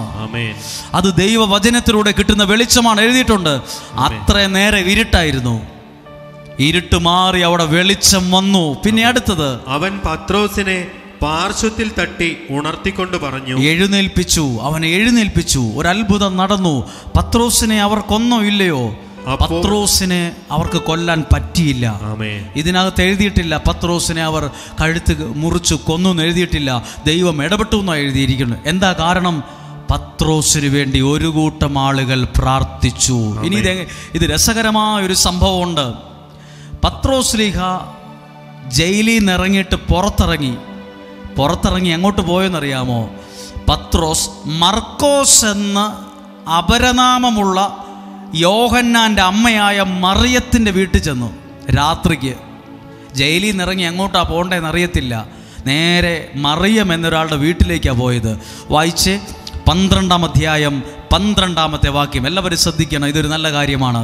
ഇക്കാര്യം ഗ്രഹിച്ചപ്പോൾ, ജയിലിൽ നിന്ന് പുറത്തിറങ്ങി ഉടനെ ഗ്രഹിച്ചപ്പോൾ, അവൻ മർക്കോസ് എന്ന് അപരനാമമുള്ള യോഹന്നാന്റെ അമ്മയായ മറിയത്തിന്റെ വീട്ടിലേക്ക് പോയി. പക്ഷേ ഇവിടെ ശ്രദ്ധിച്ചേ, പത്രോസിന് അറിയത്തില്ല ഈ വീട്ടിലിരുന്ന ഈ പ്രയർ നടക്കുന്നതെന്ന് അറിയില്ല. അവിടെ വളരെ പേർ, അപ്പോൾ അവിടെ ആ വീടിൻ്റെ അടുത്തെത്താറായപ്പോഴേ അവിടെ പ്രാർത്ഥനയുടെ ഒച്ച കേൾക്കാം. അവിടെ വളരെ പേർ സമ്മേളിച്ച് പ്രാർത്ഥിച്ചുകൊണ്ടിരിക്കുകയായിരുന്നു. അപ്പൊ ഇവർക്ക് എന്തായാലും അസൂയില്ലാതെയാണ്, സ്വാർത്ഥതയില്ലാതെയാണ്. അതാ ഞാൻ പറഞ്ഞത്, എല്ലാരോടും പ്രാർത്ഥന ചോദിക്കല്ല്. ചിലർ പ്രാർത്ഥിക്കില്ല, പ്രാർത്ഥിക്കാമെന്നവർ പറയും, പക്ഷെ പ്രാർത്ഥിക്കില്ല. ഇവിടെ നോക്കിക്കേ, ഇത് പാതിരാത്രി സമയമാണ്, ഇവരാരും ഉറങ്ങിയിട്ടില്ല. ഞങ്ങൾ ഉറക്കം വരുന്നത് ഇനി 4 മണിക്ക് വെളുപ്പിന് എഴുതും പ്രാർത്ഥിക്കാമെന്നും കുറച്ചു നേരം ഉറങ്ങട്ടെ എന്ന് പറഞ്ഞ് ആരും പോയിട്ടില്ല. സ്വാർത്ഥതയില്ലാതെ, അസൂയയില്ലാതെ നിനക്ക് വേണ്ടി പ്രാർത്ഥിക്കാൻ ഒരാളെയും ഈ ഭൂമിയിൽ എവിടെയെങ്കിലും ഉണ്ടെങ്കിൽ നീ ഒരു സമ്പന്നനാണ്. നീ ഒരാൾക്കും നിന്നെ തകർക്കാൻ പറ്റത്തില്ല. നിനക്ക് വേണ്ടി പ്രാർത്ഥിക്കാൻ ഒരു കൂട്ടവാളൊന്നും വേണ്ട. ഈ ഭൂമിയിലെ ഏതേലും ഒരു മൂലയിലിരുന്ന്, ഏതോ ഒരു വീട്ടിലിരുന്ന് നിനക്ക് വേണ്ടി പ്രാർത്ഥിക്കാൻ ഒരാളേലും ഉണ്ടെങ്കിൽ അത് നിന്റെ സമ്പത്താണ്. ആ വ്യക്തിയെ ദയവ് ചെയ്ത് പിണക്കിയേക്കല്ല്, ആ വ്യക്തിയെ ജീവിതത്തിൽ നിന്ന് തള്ളിക്കളഞ്ഞേക്കല്ല്. ആ വ്യക്തിയാണ് നിന്റെ പല ഐശ്വര്യങ്ങളുടെയും കാരണമായി വരുന്നത്. ആര് തിരിച്ചറിയത്തില്ല. അത് നമ്മൾ പലരും ആദ്യം പിണക്കുന്നത് നമുക്ക് വേണ്ടി പ്രാർത്ഥിക്കുന്നവനെ ആയിരിക്കും. ശ്രദ്ധിച്ചിട്ടില്ലേ? നമ്മളെ തിന്ന് ജീവിക്കുന്നവനെ നമ്മൾ പിണക്കൂല. നമ്മുടെ പൈസ മോഷ്ടിച്ചവനോട് നമ്മൾ ഭയങ്കര സ്നേഹമാണ്. എന്നെക്കുറിച്ച് പല കാര്യങ്ങളും പറഞ്ഞവനോട് എനിക്ക് ഇന്നും പിണക്കമില്ല. പക്ഷെ എനിക്ക് വേണ്ടി സത്യസന്ധമായി പ്രാർത്ഥിക്കുന്നതിനെ നമ്മൾ പെട്ടെന്ന് അവനോട് പിണങ്ങാൻ തോന്നും. പിശാച് എപ്പോഴും ശ്രമിക്കും നിനക്ക് വേണ്ടി പ്രാർത്ഥിക്കുന്നവരെ നിൻ്റെ ജീവിതത്തിൽ നിന്ന് അകറ്റിക്കളയാൻ. അത് വീടാകാം, അത് ശുശ്രൂഷയാകാം, അത് കുടുംബമാകാം, അത് ആരുമാകട്ടെ. നിനക്ക് വേണ്ടി പ്രാർത്ഥിക്കുന്ന ഒരാൾ ആഫ്രിക്കയിലോ നൈജീരിയയിലോ US-ലോ ഈ ലോകത്ത് എവിടെയെങ്കിലും ആകട്ടെ, ആ വ്യക്തിയാണ് നിൻ്റെ ഐശ്വര്യങ്ങളുടെ ഒരു തുടക്കം. വിശ്വസിക്കുന്നു? പത്രോസിന് വേണ്ടി പ്രാർത്ഥിച്ചു കൊണ്ടിരുന്നു. അപ്പോൾ ഈ പത്രോസ് ആ വീട്ടിൽ ചെന്ന് വാതിലെ മുട്ടി. എഴുതിയിട്ടുണ്ട്, രാത്രി ചെന്ന് മുട്ടുവാണ്. 13-ാമത്തെ വാക്യം. അവൻ പടിവാതിൽക്കൽ മുട്ടിയപ്പോൾ, വാതിലെ മുട്ടിയപ്പം ആ വീട്ടിൽ പണിക്ക് നിന്ന ഒരു പെണ്ണ്, ഒരു സ്ത്രീ, വീട്ടുപണിക്ക് നിന്ന ആള് വാതിൽ തുറക്കാൻ വേണ്ടി പുറത്തേക്ക് പോയി. വായിക്കുക. അവൻ പടിവാതിൽക്കൽ മുട്ടിയപ്പോൾ റോദ എന്ന പേരുള്ള ആ വീട്ടിൽ പണിയെടുത്തോണ്ടിരുന്ന വേലക്കാരി പെണ്ണ് ഒച്ച കേട്ടിട്ട് ആരാ വാതിലെ മുട്ടുന്ന ഈ പാതിരാത്രിക്ക് എന്നറിയാൻ വാതിൽ തുറക്കാൻ ചെന്നു. ഇറങ്ങി വന്ന് വാതിൽ തുറക്കുന്നതിന് മുമ്പ് ജനലിൽ കൂടെ നോക്കി ആരാ ഈ സമയത്ത് വാതിലെ മുട്ടുന്നതെന്ന്. അത് 14-ാമത്തെ വാക്യം. പത്രോസിന്റെ സ്വരം തിരിച്ചറിഞ്ഞ അവൾ, ഇത് ശ്രദ്ധിക്കണം, ഇതാ വീട്ടുപണിക്ക് നിൽക്കുന്ന ഒരു പെണ്ണാണ്, വീട്ടുപണിക്ക് നിൽക്കുന്ന ഒരു സ്ത്രീയാണ്. അവൾ ജനലിൽ കൂടെ നോക്കിയപ്പോൾ കണ്ടു പത്രോസ് വന്ന് പുറത്ത് നിൽക്കുവാണ്. അവൻ്റെ ശബ്ദം തിരിച്ചറിഞ്ഞപ്പോൾ ഈ വാതിൽ തുറക്കുന്ന കാര്യം പുള്ളിക്കാരത്തി വിട്ടുപോയി. പുള്ളിക്കാരത്തി ഈ ആളെ കണ്ടപാടെ അകത്തേക്ക് ഒറ്റ ഓട്ടം ഓടി. എഴുതിയിട്ടുണ്ട് താഴെ, അവൾ സന്തോഷഭരിതയായി വാതിൽ തുറക്കുന്ന കാര്യം മറന്ന്. സന്തോഷം കൊണ്ട് പുള്ളി എന്തിനാ വന്നത്, വാതിൽ തുറക്കാൻ വന്ന ആവ് മറന്നുപോയി. ഒറ്റ ഓട്ടം ഓടി അകത്തേക്ക് ഓടിച്ചെന്ന് പത്രോസ് വാതിൽക്കൽ നിൽക്കുന്നു എന്നറിയിച്ചു. ആരോട് പറഞ്ഞു? പ്രാർത്ഥിക്കുന്ന കുറെ ആൾക്കാരവിടെ വട്ടം കൂടിയിരുന്ന് പ്രാർത്ഥിക്കുന്നവരോട് പറഞ്ഞു. ഇത് എഴുതിയത്, നിങ്ങൾ ആർക്ക് വേണ്ടിയാണോ പ്രാർത്ഥിക്കുന്ന ആ വ്യക്തി പുറത്ത് നിൽപ്പുണ്ടെന്ന്. ഇങ്ങനെ ഒരു കാലം നമുക്കുണ്ട്. നമ്മൾ പ്രാർത്ഥിക്കുന്ന കാര്യം നമ്മുടെ വീട്ടുമുറ്റത്ത് വരുന്നൊരു സമയം. നമ്മൾ പ്രാർത്ഥിച്ച് ഉറക്കളച്ച് ഉപവാസമെടുത്ത് കണ്ണുനീരൊഴുക്കി നിയോഗം എഴുതിയിട്ട് പറ്റുന്ന വിധത്തിലൊക്കെ പ്രാർത്ഥിച്ചത് നടന്ന് നടന്ന് നടന്ന് നമ്മുടെ ജീവിതത്തിന്റെ അടുത്തേക്ക് വരും. പത്രോസ് അങ്ങ് ജയിലിൽ കിടന്ന ആള് ആ പ്രാർത്ഥനയ്ക്ക് ഉത്തരമായി ജയിലിന്റെ മതിൽ നടന്ന് ഇപ്പോൾ വാതിലെ മുട്ടി. നിങ്ങൾ പ്രാർത്ഥിക്കുന്ന കാര്യം നിങ്ങളുടെ വീടിന്റെ അടുത്തെത്തും. നിങ്ങൾ ആഗ്രഹിച്ച് പ്രാർത്ഥിക്കുന്ന എന്തിനാ? വിവാഹം നടക്കാൻ, ജോലി കിട്ടാൻ. അത് നിങ്ങളുടെ വീടിന്റെ അടുത്ത്, ജീവിതത്തിന്റെ അടുത്ത് വരും. അപ്പോൾ നിങ്ങൾ അതിയായി സന്തോഷിക്കും, വിശ്വസിക്കും. നിങ്ങൾ കരഞ്ഞെടുത്ത് ആനന്ദിക്കാൻ തുടങ്ങും. ഒരു കരം ഉയർത്തി ഉറക്കെന്ന് പറയാമോ? ഹല്ലേലൂയ. ശബ്ദമുയർത്തി ഹല്ലേലൂയ. നടന്നു പോന്നു. വാതിൽ തുറക്കുന്ന കാര്യം പുള്ളിക്കാരത്തി മറന്നുപോയി, നമ്മളെ പോലെ. ഒറ്റ ഓട്ടം അകത്തേക്ക്. അപ്പോൾ ഇനി അടുത്ത രസകരമായ സംഭവം ഉണ്ട്. പ്രാർത്ഥിക്കുന്നവർ പറഞ്ഞു, നിനക്ക് ഭ്രാന്താണ്. പിന്നെ പത്രോസ് ഇപ്പം വരുമല്ലേ, അതടുത്ത ഭാഗം വായിച്ചേ. നിനക്ക് ഭ്രാന്താണെന്ന് ആര് പറഞ്ഞു? അവർ പറഞ്ഞു. ആ പ്രാർത്ഥിക്കുന്ന നമ്മളെക്കുറിച്ചും ചിലർ പറയുന്നുണ്ട് പുള്ളിക്ക് എന്തോ കുഴപ്പമുണ്ടെന്ന്. നമ്മുടെ വീട്ടിൽ ചിലർ പറയില്ലേ, പ്രാർത്ഥിച്ച് നിനക്കും ഭ്രാന്തായോന്ന്. ചിലരെ കുറിച്ച് പറയണം, നിനക്കെന്തോ കുഴപ്പമുണ്ട്, ഓവർ ഭക്തിയായി എന്തോ പറ്റിപ്പോയി കേട്ടോ നിനക്കെന്ന്. ഇപ്പൊ പ്രാർത്ഥിക്കുന്നവരെല്ലാം കൂടെ വാതിൽ തുറക്കാൻ പോയ പെണ്ണിനോട് പറയുക, നിനക്ക് ഭ്രാന്താണ്. അപ്പോൾ ഈ സ്ത്രീക്കൊരു സംശയം, വാതിൽ തുറക്കാൻ പോയ ആൾക്കൊരു സംശയം, ഇനി ഞാൻ കണ്ടത് തെറ്റാണോ, ഇനി ഞാൻ കേട്ടത് ശരിയാണോ? പുള്ളിക്കാരത്തി ഒന്നും കൂടെ പോയി നോക്കി, അന്നേരവും വാതിൽ തുറക്കുന്ന കാര്യം വിട്ടുപോയി. അവൾ വീണ്ടും തറപ്പിച്ചു പറഞ്ഞപ്പോൾ അവന്റെ കാവൽ ദൂതനായിരിക്കും. അപ്പൊ അവര് പറഞ്ഞു, അവനെ മിക്കവാറും ആ ജയിലിൽ വെച്ച് തട്ടിക്കളഞ്ഞു കാണും.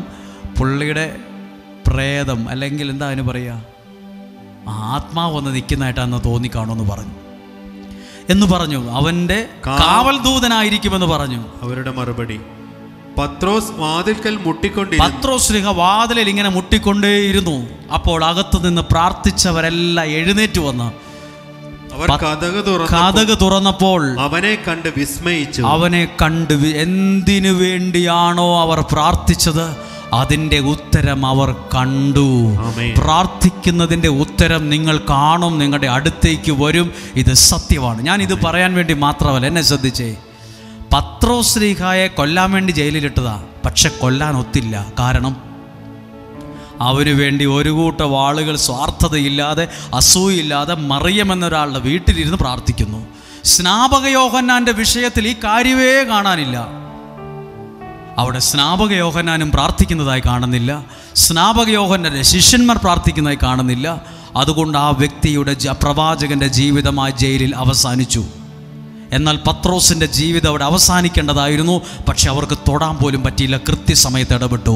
നിനക്ക് വേണ്ടി ആരെങ്കിലുമൊക്കെ പ്രാർത്ഥിക്കാനുണ്ടെങ്കിൽ ദൈവം നിങ്ങളുടെ ജീവിതത്തിൽ കൃത്യമായി ഇടപെട്ടിരിക്കും. നിങ്ങളുടെ കുടുംബത്തിൽ ദൈവം ഇടപെട്ടിരിക്കും. നിങ്ങളുടെ തലമുറയിൽ ദൈവം കൃത്യമായി ഇടപെട്ടിരിക്കും. ഹല്ലേലൂയ. രണ്ട് കാര്യങ്ങൾ നിങ്ങൾ കേട്ട് കാണും. ഒന്നെങ്കിൽ നിങ്ങൾക്ക് വേണ്ടി പ്രാർത്ഥിക്കണം, അല്ലെങ്കിൽ നിങ്ങൾക്ക് വേണ്ടി വേറൊരാൾ പ്രാർത്ഥിക്കാൻ വേണം. ഇനി 2 പേജും കൂടെ മറിച്ചു കഴിഞ്ഞാൽ അപ്പസ്തോല പ്രവർത്തനം 16-ാം അധ്യായം 25-ാമത്തെ വാക്യത്തിൽ വീണ്ടും തടവറ, ജയില് എഴുതിയിട്ടുണ്ട്. അവിടെ വേറെ 2 പേരെ ജയിലിലിട്ടു. ഇപ്പം 3 ജയിൽ നമ്മൾ കണ്ടു. ഒന്ന് സ്നാപക യോഹന്നാൻ കിടന്ന ജയിൽ, 2 പത്രോസിനെ ഇട്ട ജയിൽ. ഇപ്പോൾ 2 പേരെയും കൊണ്ട് ജയിലിലിട്ടിട്ടുണ്ട്. അപ്പസ്തോല പ്രവർത്തനം 16-ാം അധ്യായം 25-ാമത്തെ വാക്യം. അർദ്ധരാത്രിയോടടുത്ത് എവിടെ? തടവറയിൽ പൗലോസും സീലാസും ജയിലിൽ കിടക്കുന്നു. ഇവിടെ ഇപ്പൊ ആരൊക്കെ ജയിലിലുണ്ട്? സ്നാപക യോഹന്നാൻ, പത്രോസ്. ഇപ്പൊ 2 പേര് ജയിലിലുണ്ട്, പൗലോസും സീലാസും. ഇവിടെ ശ്രദ്ധിച്ചേ, ഇവിടെ ഇവർക്ക് വേണ്ടി പ്രാർത്ഥിക്കാൻ ആരെയും കാണുന്നില്ല. പക്ഷെ ഇവർ ഭയങ്കര പ്രാർത്ഥനയാണ്. എഴുതിയിട്ടുണ്ട്. അർദ്ധരാത്രിയോടടുത്ത്, സമയം അർദ്ധരാത്രി, ഉച്ചയല്ല, രാവിലെയല്ല, വൈകുന്നേരമല്ല, അർദ്ധരാത്രി 12 മണി 1 മണി സമയത്ത് പൗലോസും സീലാസും കീർത്തനം പാടി ദൈവത്തെ സ്തുതിക്കുകയായിരുന്നു. ദൈവത്തെ സ്തുതിക്കാൻ പറ്റുന്ന ഒരു അന്തരീക്ഷമൊന്നുമല്ല, നല്ല സൗകര്യമുള്ള സ്ഥലമൊന്നുമല്ല, പ്രാർത്ഥിക്കാൻ പറ്റിയ അന്തരീക്ഷമോ ആരാധിക്കാൻ പറ്റുന്ന ഒരു മൈൻഡ് സെറ്റപ്പോ അല്ല. ജയിലിൽ കിടക്കുമ്പോൾ, അതും അർദ്ധരാത്രി 12 മണി 1 മണി പാതിരാത്രി സമയത്ത് പൗലോസും സീലാസും കീർത്തനം പാടി ദൈവത്തെ സ്തുതിച്ച് പ്രാർത്ഥിച്ചു കൊണ്ടിരുന്നു. ദൈവം ഇടപെട്ടോ? അടുത്ത ഭാഗം, തടവുകാർ അത് കേട്ടുകൊണ്ടേയിരുന്നു. ഇവിടെ ഒരു അത്ഭുതമുണ്ട്. നമ്മളാണ് തടവുകാരെങ്കിൽ ഞാൻ പറയും, ഞാൻ അതിനകത്ത് തടവുകാരെങ്കിൽ ഞാൻ പറയും, മിണ്ടായിരിക്കാൻ പറയും. മനുഷ്യന്മാർ ഒന്നാമതേ സമാധാനം ഇല്ല, അന്നേരമാണ് കാറും കൂലും ബഹളമൊക്കെ. മിണ്ടായിരിക്കാൻ നിങ്ങൾ പകലുകാനും വല്ല കൂവോ കാറോ ഒക്കെ ചെയ്യുക. ഒറ്റയൊരു തടവറയിലെ ഒരാൾ പോലും പറഞ്ഞില്ല മിണ്ടാതിരിക്കാൻ. അവരും ഉറക്കത്തിൽ നിന്നുണർന്ന് ഇവരുടെ പ്രാർത്ഥന കേട്ടുകൊണ്ടിരുന്നു. പ്രാർത്ഥിക്കുന്നതും ഇനി പ്രാർത്ഥിക്കാൻ കഴിഞ്ഞില്ലെങ്കിൽ സത്യസന്ധമായി പ്രാർത്ഥിക്കുന്നത് കേട്ടുകൊണ്ടിരിക്കുന്നത് പോലും അനുഗ്രഹമാണ്. അവർ പ്രാർത്ഥന കേട്ടുകൊണ്ടിരുന്നു.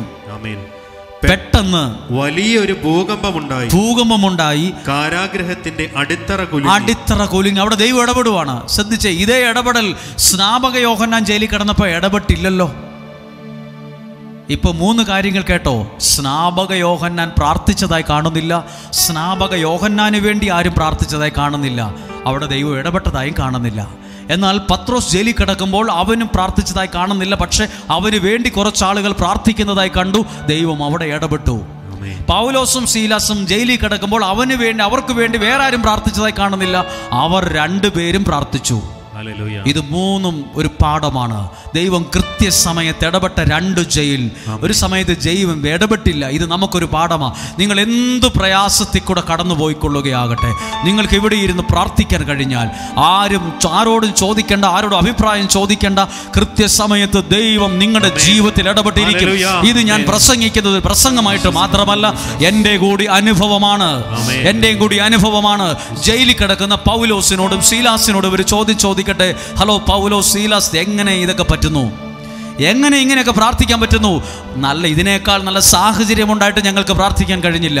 സാഹചര്യങ്ങൾ അനുകൂലമാണേലും പ്രതികൂലമാണേലും ഒരു നിമിഷം പ്രാർത്ഥിക്കാൻ തയ്യാറായിക്ക്. നിങ്ങൾ പ്രാർത്ഥിക്കുന്ന വിഷയത്തിനകത്ത് ദൈവത്തിന്റെ അത്ഭുതകരമായ ഇടപെടലുകൾ സംഭവിക്കും.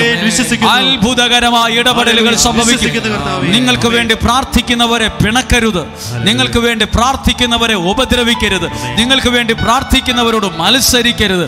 അവരിലൂടെയാണ് പല നന്മകളും തുറന്നു കിട്ടുന്നത്, അവരിലൂടെയാണ് പല അനുഗ്രഹങ്ങളും തുറന്നു കിട്ടുന്നത്. ഒരു കരം ഉയർത്തി ഉറക്കിയെന്ന് പറഞ്ഞേ ഹല്ലേലൂയ, ഹല്ലേലൂയ, ഹല്ലേലൂയ. ഇനി അടുത്ത ഭാഗം 2 പേര് പ്രാർത്ഥിച്ചപ്പോൾ കാണുക. പെട്ടെന്ന് വലിയൊരു ഭൂകമ്പം ഉണ്ടായി, കാരാഗ്രഹത്തിന്റെ അടിത്തറ കുലുങ്ങി. അടുത്ത ഭാഗം എഴുതിയിട്ടുണ്ട്, ഒരു വാക്കുണ്ട്, എല്ലാ വാതിലുകളും. അവിടെ എഴുതിയിട്ടുണ്ട് എല്ലാ വാതിലുകളും. അപ്പൊ കുറെ വാതിലുകൾ ഉണ്ടായിരുന്നു. ഒരു വാതിൽ തുറന്നു എന്നല്ല, ഒന്നും കൂടെ വായിച്ച്. എല്ലാ വാതിലും അവരാരെങ്കിലും കമ്പിപ്പാര കൊണ്ട് കുത്തി തുറന്നതാണോ, അതോ എന്തെങ്കിലും വെച്ച് പൊട്ടിച്ച് തകർത്തതാണോ, അവര് അതിൻ്റെ ലോക്ക് തുറക്കാൻ എന്തെങ്കിലും ചെയ്തോ? എല്ലാ വാതിലും തുറക്കാൻ ഒറ്റ കാരണമുള്ളൂ. ഇതിനകത്ത് അവർ ഒരുമിച്ച് പ്രാർത്ഥിച്ചു.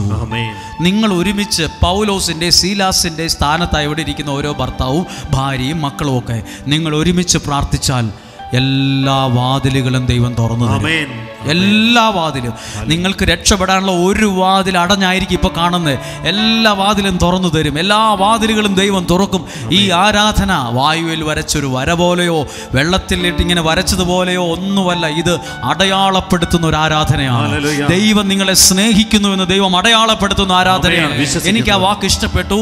അവർ അത്രയും പ്രാർത്ഥിച്ചപ്പോൾ ഏതെങ്കിലും ഒരു ജനൽ തുറന്നു, ഒരു വാതിലൊരു പാളി തുറന്നു എന്നല്ല, എല്ലാ വാതിലുകളും തുറക്കപ്പെട്ടു. നിങ്ങൾ പ്രാർത്ഥിച്ച് അതിനകത്ത് എല്ലാം എന്നൊരു വാക്കുണ്ട്.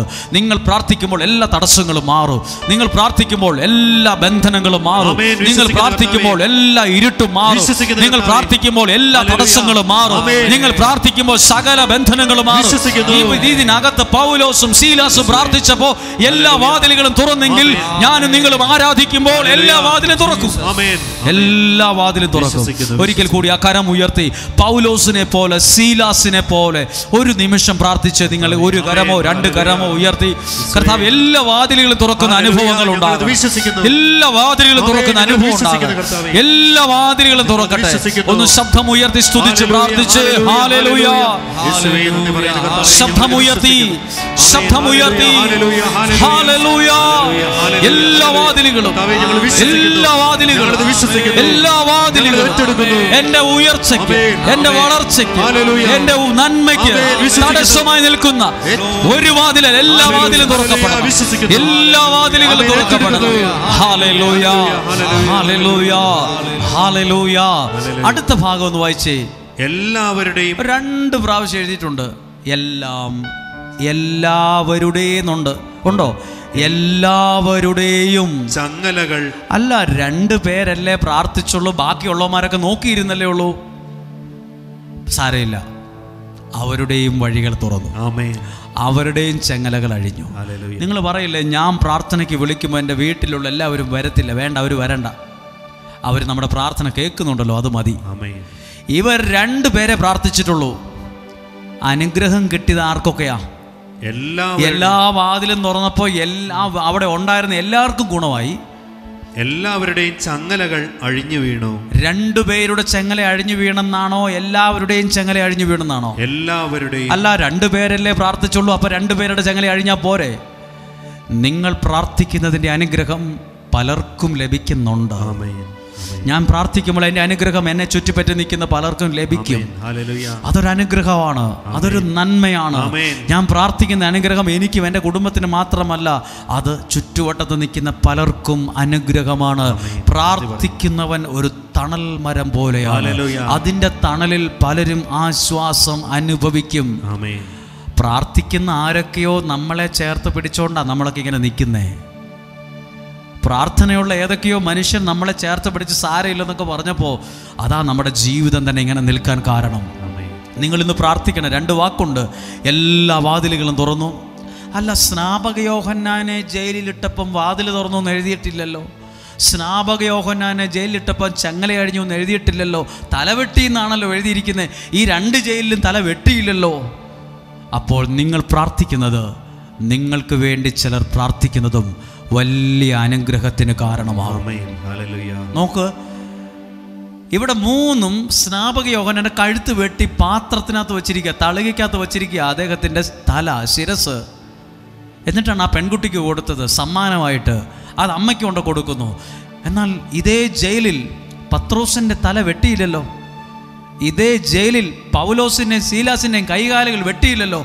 ഇവിടെയൊക്കെ അത്ഭുതവും നടന്നു എന്നാണ് എഴുതിയിട്ടുള്ളത്. അപ്പുറത്തെ ജയിലിൽ എന്നാ പറ്റാഞ്ഞേ? ഞാൻ കാണുന്നു, എൻ്റെ ഒരു കാഴ്ചപ്പാടിൽ സ്നാപക യോഹന്നാനോട് ആരും പ്രാർത്ഥിച്ചതായി കാണുന്നില്ല. പ്രാർത്ഥിച്ചായിരുന്നെങ്കിൽ അവിടെയും ഒരു അത്ഭുതം നടന്നേനെ.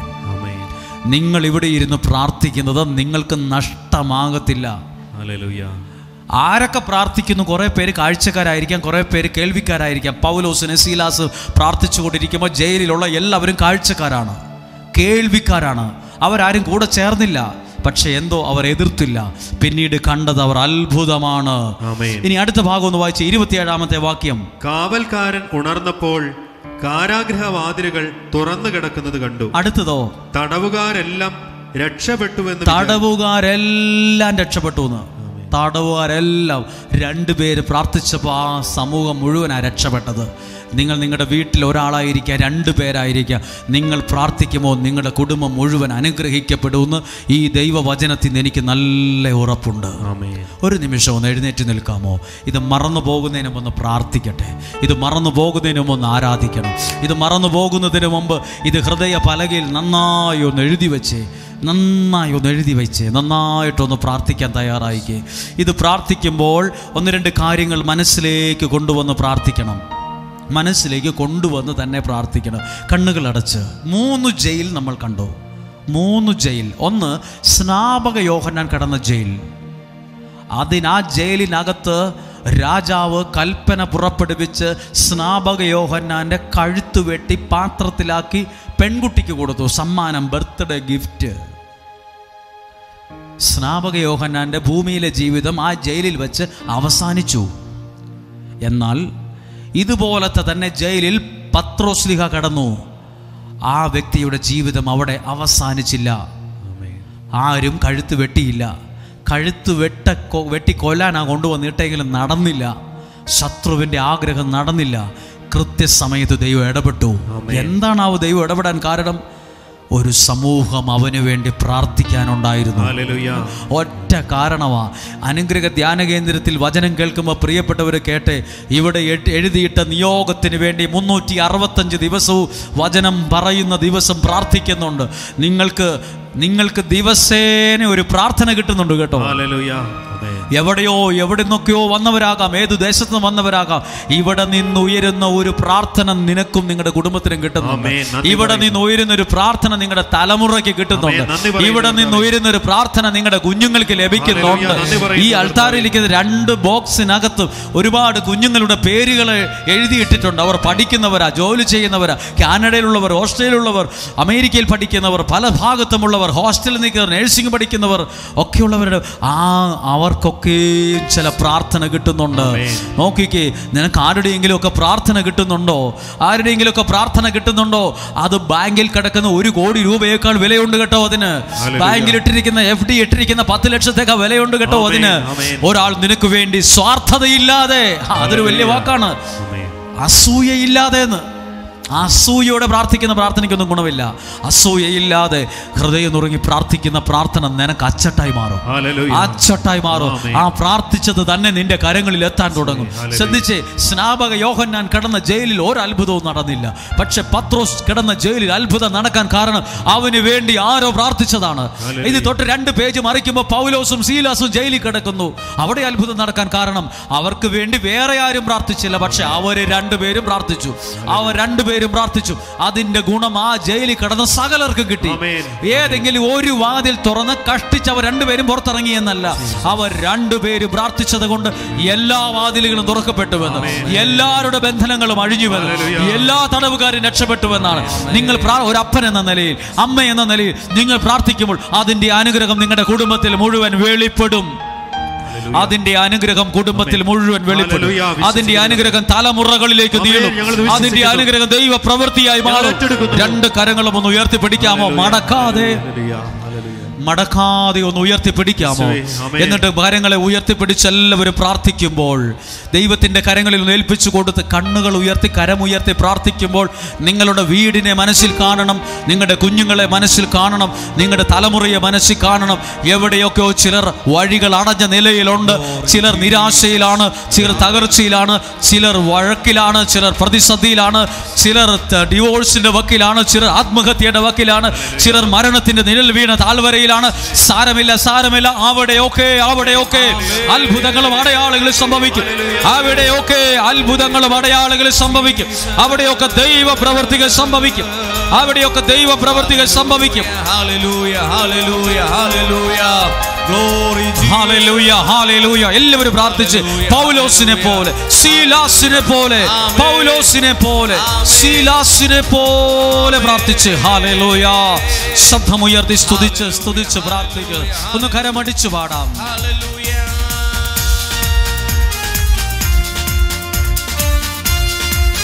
എല്ലാവരും ചേർന്ന് മടുപ്പു തോന്നാതെ പ്രാർത്ഥിക്കാം, വിശ്വാസത്തോടെ പ്രാർത്ഥിക്കാം. പറഞ്ഞു പാടി. മടുപ്പു തോന്നാതെ പ്രാർത്ഥിക്കാം, അതുകൊണ്ട് വിശ്വാസത്തോടെ പ്രാർത്ഥിക്കാം.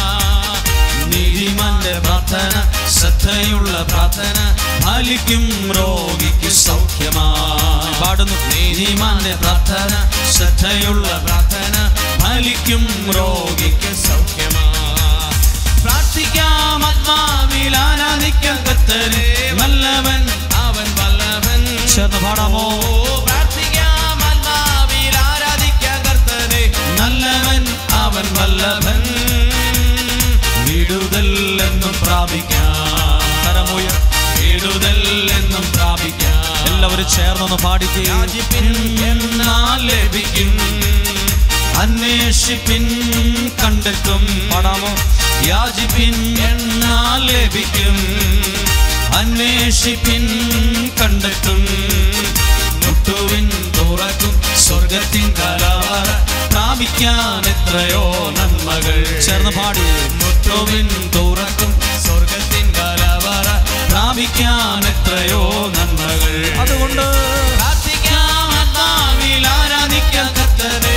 നല്ലവൻ അവൻ വല്ലഭൻ. ഓ പ്രാർത്ഥിക്കാം, ആത്മാവിൽ ആരാധിക്കാം കർത്തനെ. നല്ലവൻ അവൻ വല്ലഭൻ. വിടുതൽ എന്നും പ്രാപിക്കാം, വിടുതൽ എന്നും പ്രാപിക്കാം. ചേർന്ന് പാടാം. ആരാധിക്കുമ്പോൾ വിടുതൽ. ഒരുമിച്ച് പാടി. ആരാധിക്കുമ്പോൾ സംഭവിക്കണമേ. ആരാധിക്കുമ്പോൾ വിടുതൽ, ആരാധിക്കുമ്പോൾ സൗഖ്യം. ദേഹം ദേഹി ആത്മാവിൽ സമാധാന സന്തോഷം ദാനമായി അവൻ നൽകിയിടും. ചേർന്ന് പാടിയേ. ദേഹം ദേഹി ആത്മാവിൽ സമാധാന സന്തോഷം ദാനമായി അവൻ നൽകിയിടും. അതുകൊണ്ട് പാടുന്നു. പ്രാർത്ഥിക്കാം, ആത്മാവിൽ ആരാധിക്കാം കർത്തനെ. നല്ലവൻ അവൻ വല്ലഭൻ. പാടാമോ? പ്രാർത്ഥിക്കാം, ആത്മാവിൽ ആരാധിക്കാം കർത്തനെ. വല്ലഭൻ അവൻ വല്ലഭൻ. വിടുതൽ എന്നും പ്രാപിക്കാം, വിടുതൽ എന്നും. അക്കരങ്ങളെ ഉയർത്തി ഒരിക്കൽ കൂടി എല്ലാവരും ഒന്ന് സ്തുതിച്ച് പ്രാർത്ഥിക്കും. Hallelujah, hallelujah, hallelujah. യേശുവേ നന്ദി പറയുന്നു കർത്താവേ. അങ്ങയുടെ സന്നിധിയിലേക്ക് ഏൽപ്പിച്ചു കൊടുത്തുകൊണ്ട് പ്രാർത്ഥിക്കുന്നു. Hallelujah, hallelujah. യേശുവേ ഞങ്ങൾ സ്തുതിക്കുന്നു, സ്തുതിക്കുന്നു, സ്തുതിക്കുന്നു, സ്തുതിക്കുന്നു. കണ്ണുകളടച്ച് ഈ കാര്യങ്ങൾ നിങ്ങളൊന്നും മറന്നു പോകാതെ, ഇതൊക്കെ അറിഞ്ഞാൽ നമ്മൾ അറിയാതെ തന്നെ പ്രാർത്ഥിച്ചു പോകും. കണ്ണുകളടച്ച് നിൽക്കുമ്പോൾ ചിലപ്പോൾ അവരുടെ പാസ്പോർട്ടൊക്കെ നോക്കിയിട്ടായിരിക്കും പറയുന്നത് എല്ലാ വഴി അടഞ്ഞു, റിജക്റ്റ് എന്ന്. എല്ലാ വഴിയും തുറന്നു എന്നാണ് വേദപുസ്തകം പറഞ്ഞ്. അടഞ്ഞുപോയ വഴികളെ ദൈവം തുറക്കും. ഇത് എനിക്കൊത്തിരി ബോധ്യം കിട്ടിയൊരു വചനമാണ് പ്രസംഗിച്ചത്. എൻ്റെ അനുഭവത്തിലൂടെ അത് ഞാൻ മനസ്സിലാക്കുന്നു. നിങ്ങളും പ്രാർത്ഥിക്കണം. നിങ്ങൾ നിങ്ങളുടെ വീടിനെയാണ് ഇപ്പോൾ മനസ്സിൽ കാണുന്നത്, നിങ്ങളുടെ ഭാവിയെയാണ് ചിലർ കാണുന്നത്. എഴുതിയിട്ടൊരു വാക്ക് മറക്കല്ല്, ഇരുട്ട് മാറി വെളിച്ചം വന്നു. എമർജൻസി ലാമ്പ് കത്തിച്ചു വെച്ചപ്പോഴല്ല, അവിടെ ജയിലിൻ്റെ ഉത്തരവാദിത്തപ്പെട്ടവർ ലൈറ്റ് ഇട്ടപ്പോഴെന്നല്ല, ദൈവത്തിൻ്റെ ഇടപെടലുണ്ടായപ്പോൾ. ദൈവം പ്രാർത്ഥനയ്ക്ക് ഉത്തരമായി ഇരുട്ട് മാറും, വെളിച്ചം വരും. അത് ജയിലിൽ മാത്രമല്ല, ജീവിതത്തിനകത്തും വരും, ഭാവി ജീവിതത്തിൽ വരും, കുടുംബ ജീവിതത്തിൽ വരും, ജീവിത പങ്കാളിയിൽ വരും. വിശ്വസിക്കുന്നു. ഇത് മറന്നു പോകാതിരിക്കാനാകട്ടോ പല പ്രാവശ്യം പറയുന്നേ. കണ്ണുകളടച്ച കരം ഹൃദയത്തോട് ചേർത്ത് വെച്ച്. സ്നാപക യോഹന്നാൻ ജയിലിലാണ് കിടന്നേ, പക്ഷെ അതിനകത്ത് അത്ഭുതം നടന്നു എന്നല്ല, കഴുത്ത് വെട്ടിയെന്നാണ് എഴുതിയിരിക്കുന്നത്. പക്ഷെ പത്രോസിനെ കഴുത്ത് വെട്ടാൻ ഒത്തില്ല. പൗലോസിനെ സീലാസിനെ അവർ കൊന്നൊന്നും എഴുതിയിട്ടില്ല. കാരണം അവിടെയൊക്കെ പ്രാർത്ഥനയുടെ ഒരു വലിയ കോട്ട തന്നെ ഉണ്ടായിരുന്നു. നിങ്ങളുടെ മക്കൾ നഷ്ടപ്പെടാതിരിക്കാൻ, നിങ്ങളുടെ ഭാവി തകർന്നു പോകാതിരിക്കാൻ ആരുടെയൊക്കെയോ നല്ല പ്രാർത്ഥന കൂടി വേണം നിനക്ക്. ഒന്നെങ്കിൽ നീ നന്നായി പ്രാർത്ഥിക്കണം. ഇല്ല, നിനക്ക് പ്രാർത്ഥിക്കാൻ പലപ്പോഴും പറ്റുന്നില്ലെങ്കിൽ ഉറപ്പ് വരുത്തണം, നിനക്ക് വേണ്ടി പ്രാർത്ഥിക്കുന്ന ചിലർ അവിടെ ഇവിടെയൊക്കെ ഉണ്ടെന്ന്. പിന്നെ ഒരു കാര്യം കൂടി പറഞ്ഞു, അസൂയ ഉള്ള ആൾക്കാരോട് പ്രാർത്ഥന ചോദിക്കുകയേ വേണ്ട. ഇനി അവർ പ്രാർത്ഥിക്കാമെന്ന് പറഞ്ഞാലും ഒരനക്കം ഉണ്ടാകത്തില്ല. ചിലർ അവരുടെ സന്തോഷം മാറ്റിവെച്ച്, സൗകര്യങ്ങളെ മാറ്റിവെച്ച്, സുഖസന്തോഷങ്ങൾ മാറ്റിവെച്ച് ത്യാഗത്തോടെ നിനക്ക് വേണ്ടി പ്രാർത്ഥിക്കും. അങ്ങനെയുള്ളവരാ നിങ്ങൾ. ദൈവം മുന്നിൽ നിർത്തിയവർ മുന്നിൽ തന്നെ നിന്നോണം. ദൈവം മുന്നിൽ നിർത്തിയവർ പുറകെ നിന്ന കാര്യം നടക്കുകയില്ല. അതാണ് നിയോഗമുള്ളവർ. ഇവിടെ ഇരിക്കുന്ന ഓരോരുത്തരും നിങ്ങളുടെ വീടിന് വേണ്ടി ദൈവം മുന്നിൽ നിർത്തിയായിരിക്കും. മുന്നിൽ തന്നെ നിന്നോണം പ്രാർത്ഥനയോടെ. അങ്ങനെ നിങ്ങളുടെ കുടുംബത്തിന് തല ഉയർത്തി നിൽക്കാൻ പറ്റും കേട്ടോ. മറക്കല്ലേ, പ്രാർത്ഥനയുള്ളവനെ ദൈവം മുന്നിലാണ് നിർത്തിയിരിക്കുന്നത്. അവർ മാറി അങ്ങ് പുറകിൽ വാതിലിൻ്റെ പുറകിൽ പോയിരുന്നാൽ ശരിയാവുകയില്ല. അങ്ങനെയാണ്. നിയോഗമുള്ളവൻ മുന്നിൽ തന്നെ നിൽക്കണം. ഇസ്രായേൽ ജനത്തെ നയിച്ച മോശ പുറകിലല്ല, നടുക്കല്ല, മുന്നിലാണ് നിന്നത്. അതുകൊണ്ടാണ് ഒരു രാജ്യം തന്നെ തല ഉയർത്തി നിന്നത്. നിങ്ങളെ ദൈവം നിർത്തിയിരിക്കുന്നത് പിറകിലല്ല, നിങ്ങളെ ദൈവം നിർത്തിയിരിക്കുന്നത് എവിടെയോ മാറ്റിയല്ല. പ്രാർത്ഥനയുള്ള നിന്നെ കുടുംബത്തിന് വേണ്ടി നിർത്തിയിരിക്കുന്നത് മുന്നിലാണ്, ഒന്നാമതാണ്. ഒരിക്കലും രണ്ടാമതായി പോയി നിൽക്കല്ലേ, ഒന്നാമത് തന്നെ പ്രാർത്ഥനയോടെ നിൽക്ക്. അത്ഭുതങ്ങളും അടയാളങ്ങളും സംഭവിക്കും. ഇരുട്ട് മാറി വെളിച്ചം വരും. നിങ്ങളുടെ പ്രാർത്ഥനകളെ ദൈവസന്നിധിയിൽ ഏൽപ്പിച്ച് ഒരു നിമിഷം കൂടി ഒന്നിരിക്കാമോ? ഹല്ലേലൂയ. ഞാനിപ്പോൾ പറഞ്ഞ ഒരു വാക്ക് നിങ്ങളുടെ ശ്രദ്ധയിലൊന്ന് കൊണ്ടുവരികയാണ്. അത് ഒരുപാട് പ്രാവശ്യം പ്രസംഗിച്ചിട്ടുണ്ട്, എങ്കിലും അതൊന്ന് ചേർത്ത് വയ്ക്കുകയാണ്.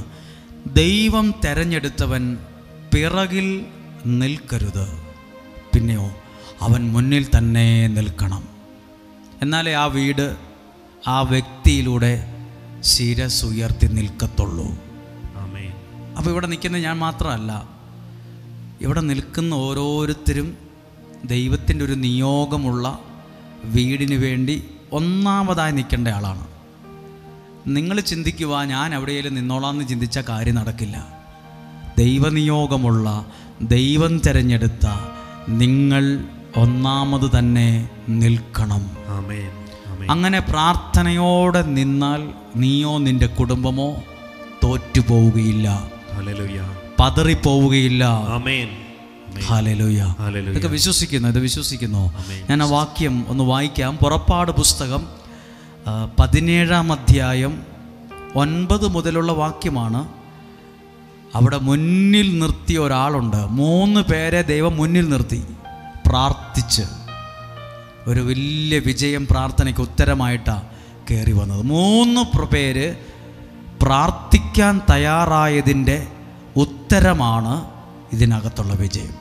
ആ വാക്ക് കേട്ടെ, 3 പേര് പ്രാർത്ഥിക്കാൻ തയ്യാറായതിൻ്റെ ഉത്തരമാണ് പുറപ്പാട് പുസ്തകം 17-ാം അധ്യായത്തിൽ 9 മുതലുള്ള വാക്യത്തിലെ വിജയം. നിങ്ങളുടെ പ്രാർത്ഥനയ്ക്ക് നിങ്ങളുടെ ജീവിതത്തിൻ്റെ മുമ്പിൽ ഒരു വിജയമുണ്ട്, ഒരു വിജയമുണ്ട്. ഇത് പ്രാർത്ഥിക്കുമ്പോൾ ഉണ്ടല്ലോ, ഇവിടെ വന്ന് സങ്കടം പറയുന്ന പലരുടെയും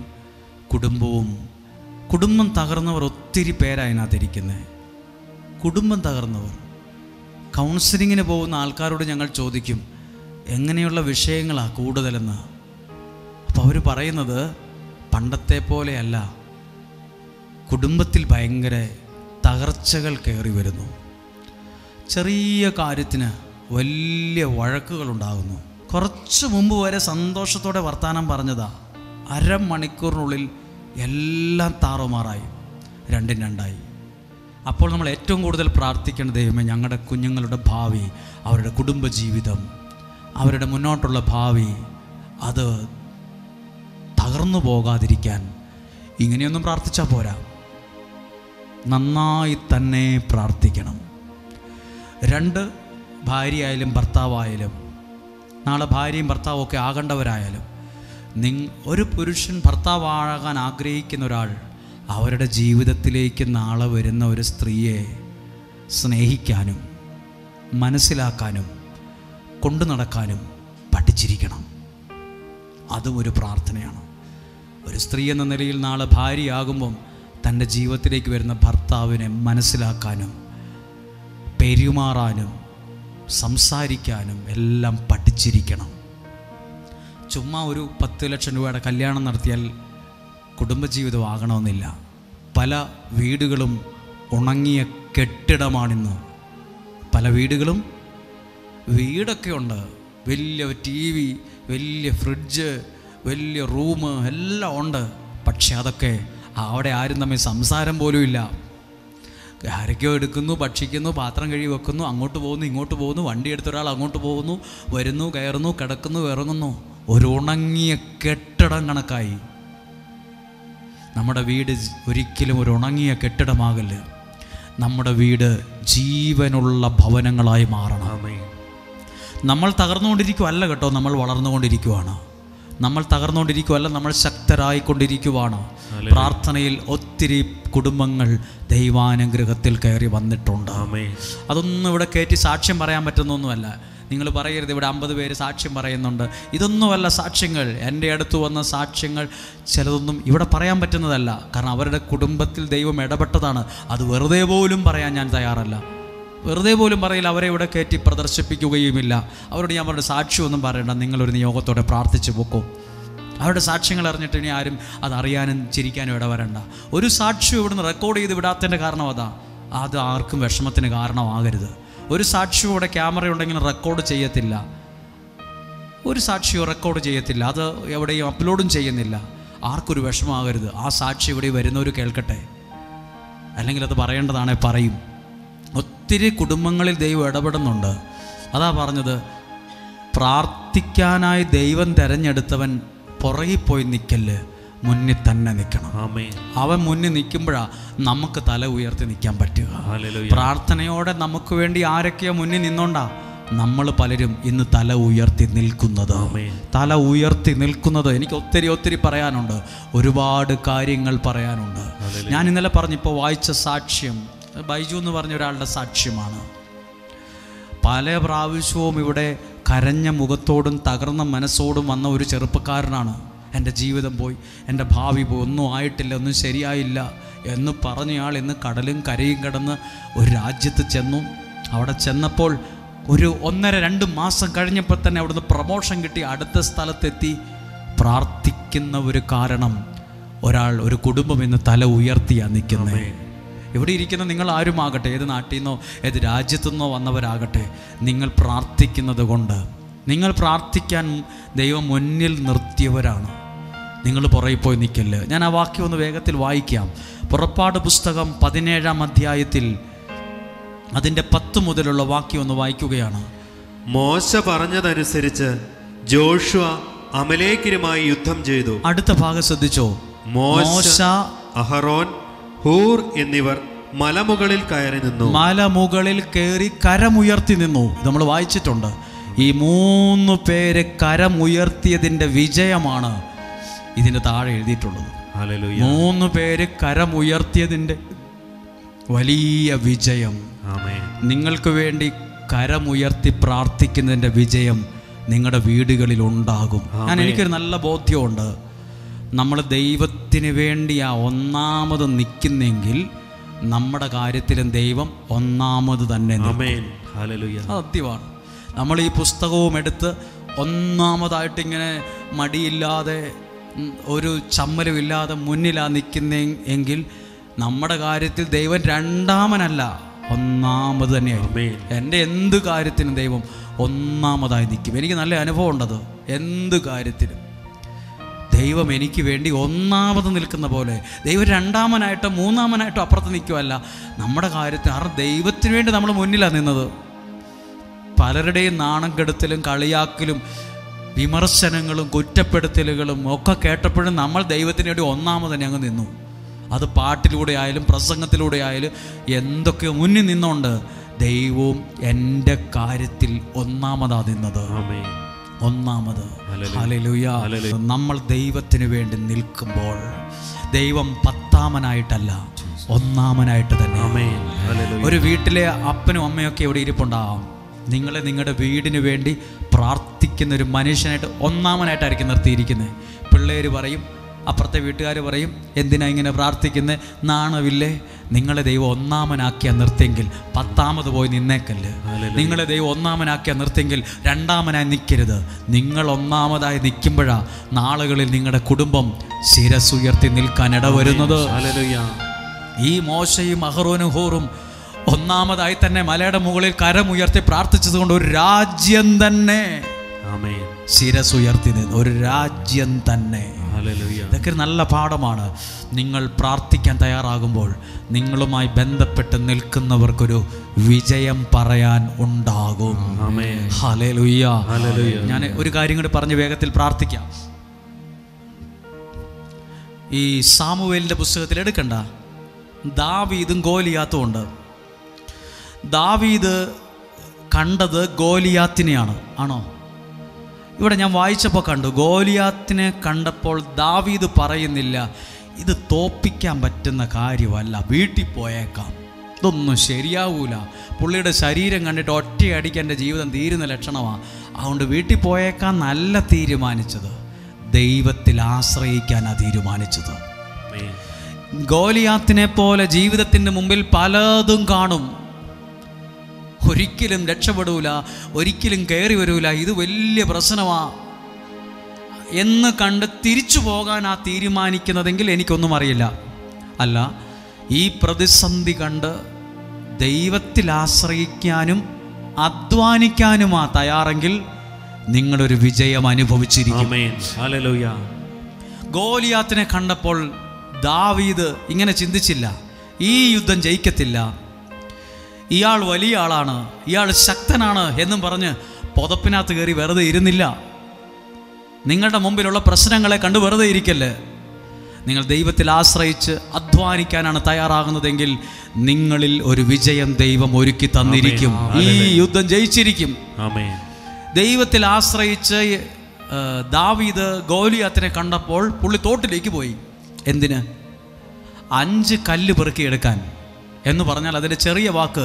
ഒരു പ്രതിസന്ധി മുമ്പിൽ ഇരിക്കുമ്പം ഇത് ജയിക്കത്തില്ല, ഇത് ശരിയാകത്തില്ല, ഇനി നന്നാകാൻ സാധ്യതയില്ലെന്നും പറഞ്ഞ് വീട്ടിലേക്ക് പോവല്ല, അധ്വാനിക്കാൻ തയ്യാറായി, 5 കല്ലെടുക്കാൻ തയ്യാറായി.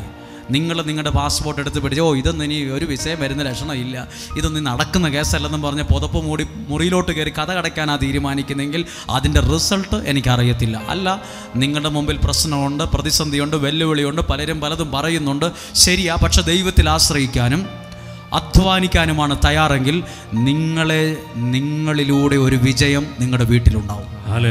നിങ്ങൾ അപമാനിക്കപ്പെടരുത്, നിങ്ങൾ അഭിമാനത്തോടെ ശിരസ് ഉയർത്തി നിൽക്കും. ഇത് വെച്ചൊന്ന് പ്രാർത്ഥിക്കാൻ പോവുക. സാധ്യമെങ്കിൽ ഒരിക്കൽ കൂടി ഒന്ന് എഴുന്നേറ്റ് നിൽക്കാം. ദൈവത്തിന് വേണ്ടി നമ്മൾ ഒന്നാമതായി നിന്നാൽ നമ്മുടെ കാര്യത്തിൽ ദൈവം ഒന്നാമനായി തന്നെ നിൽക്കും.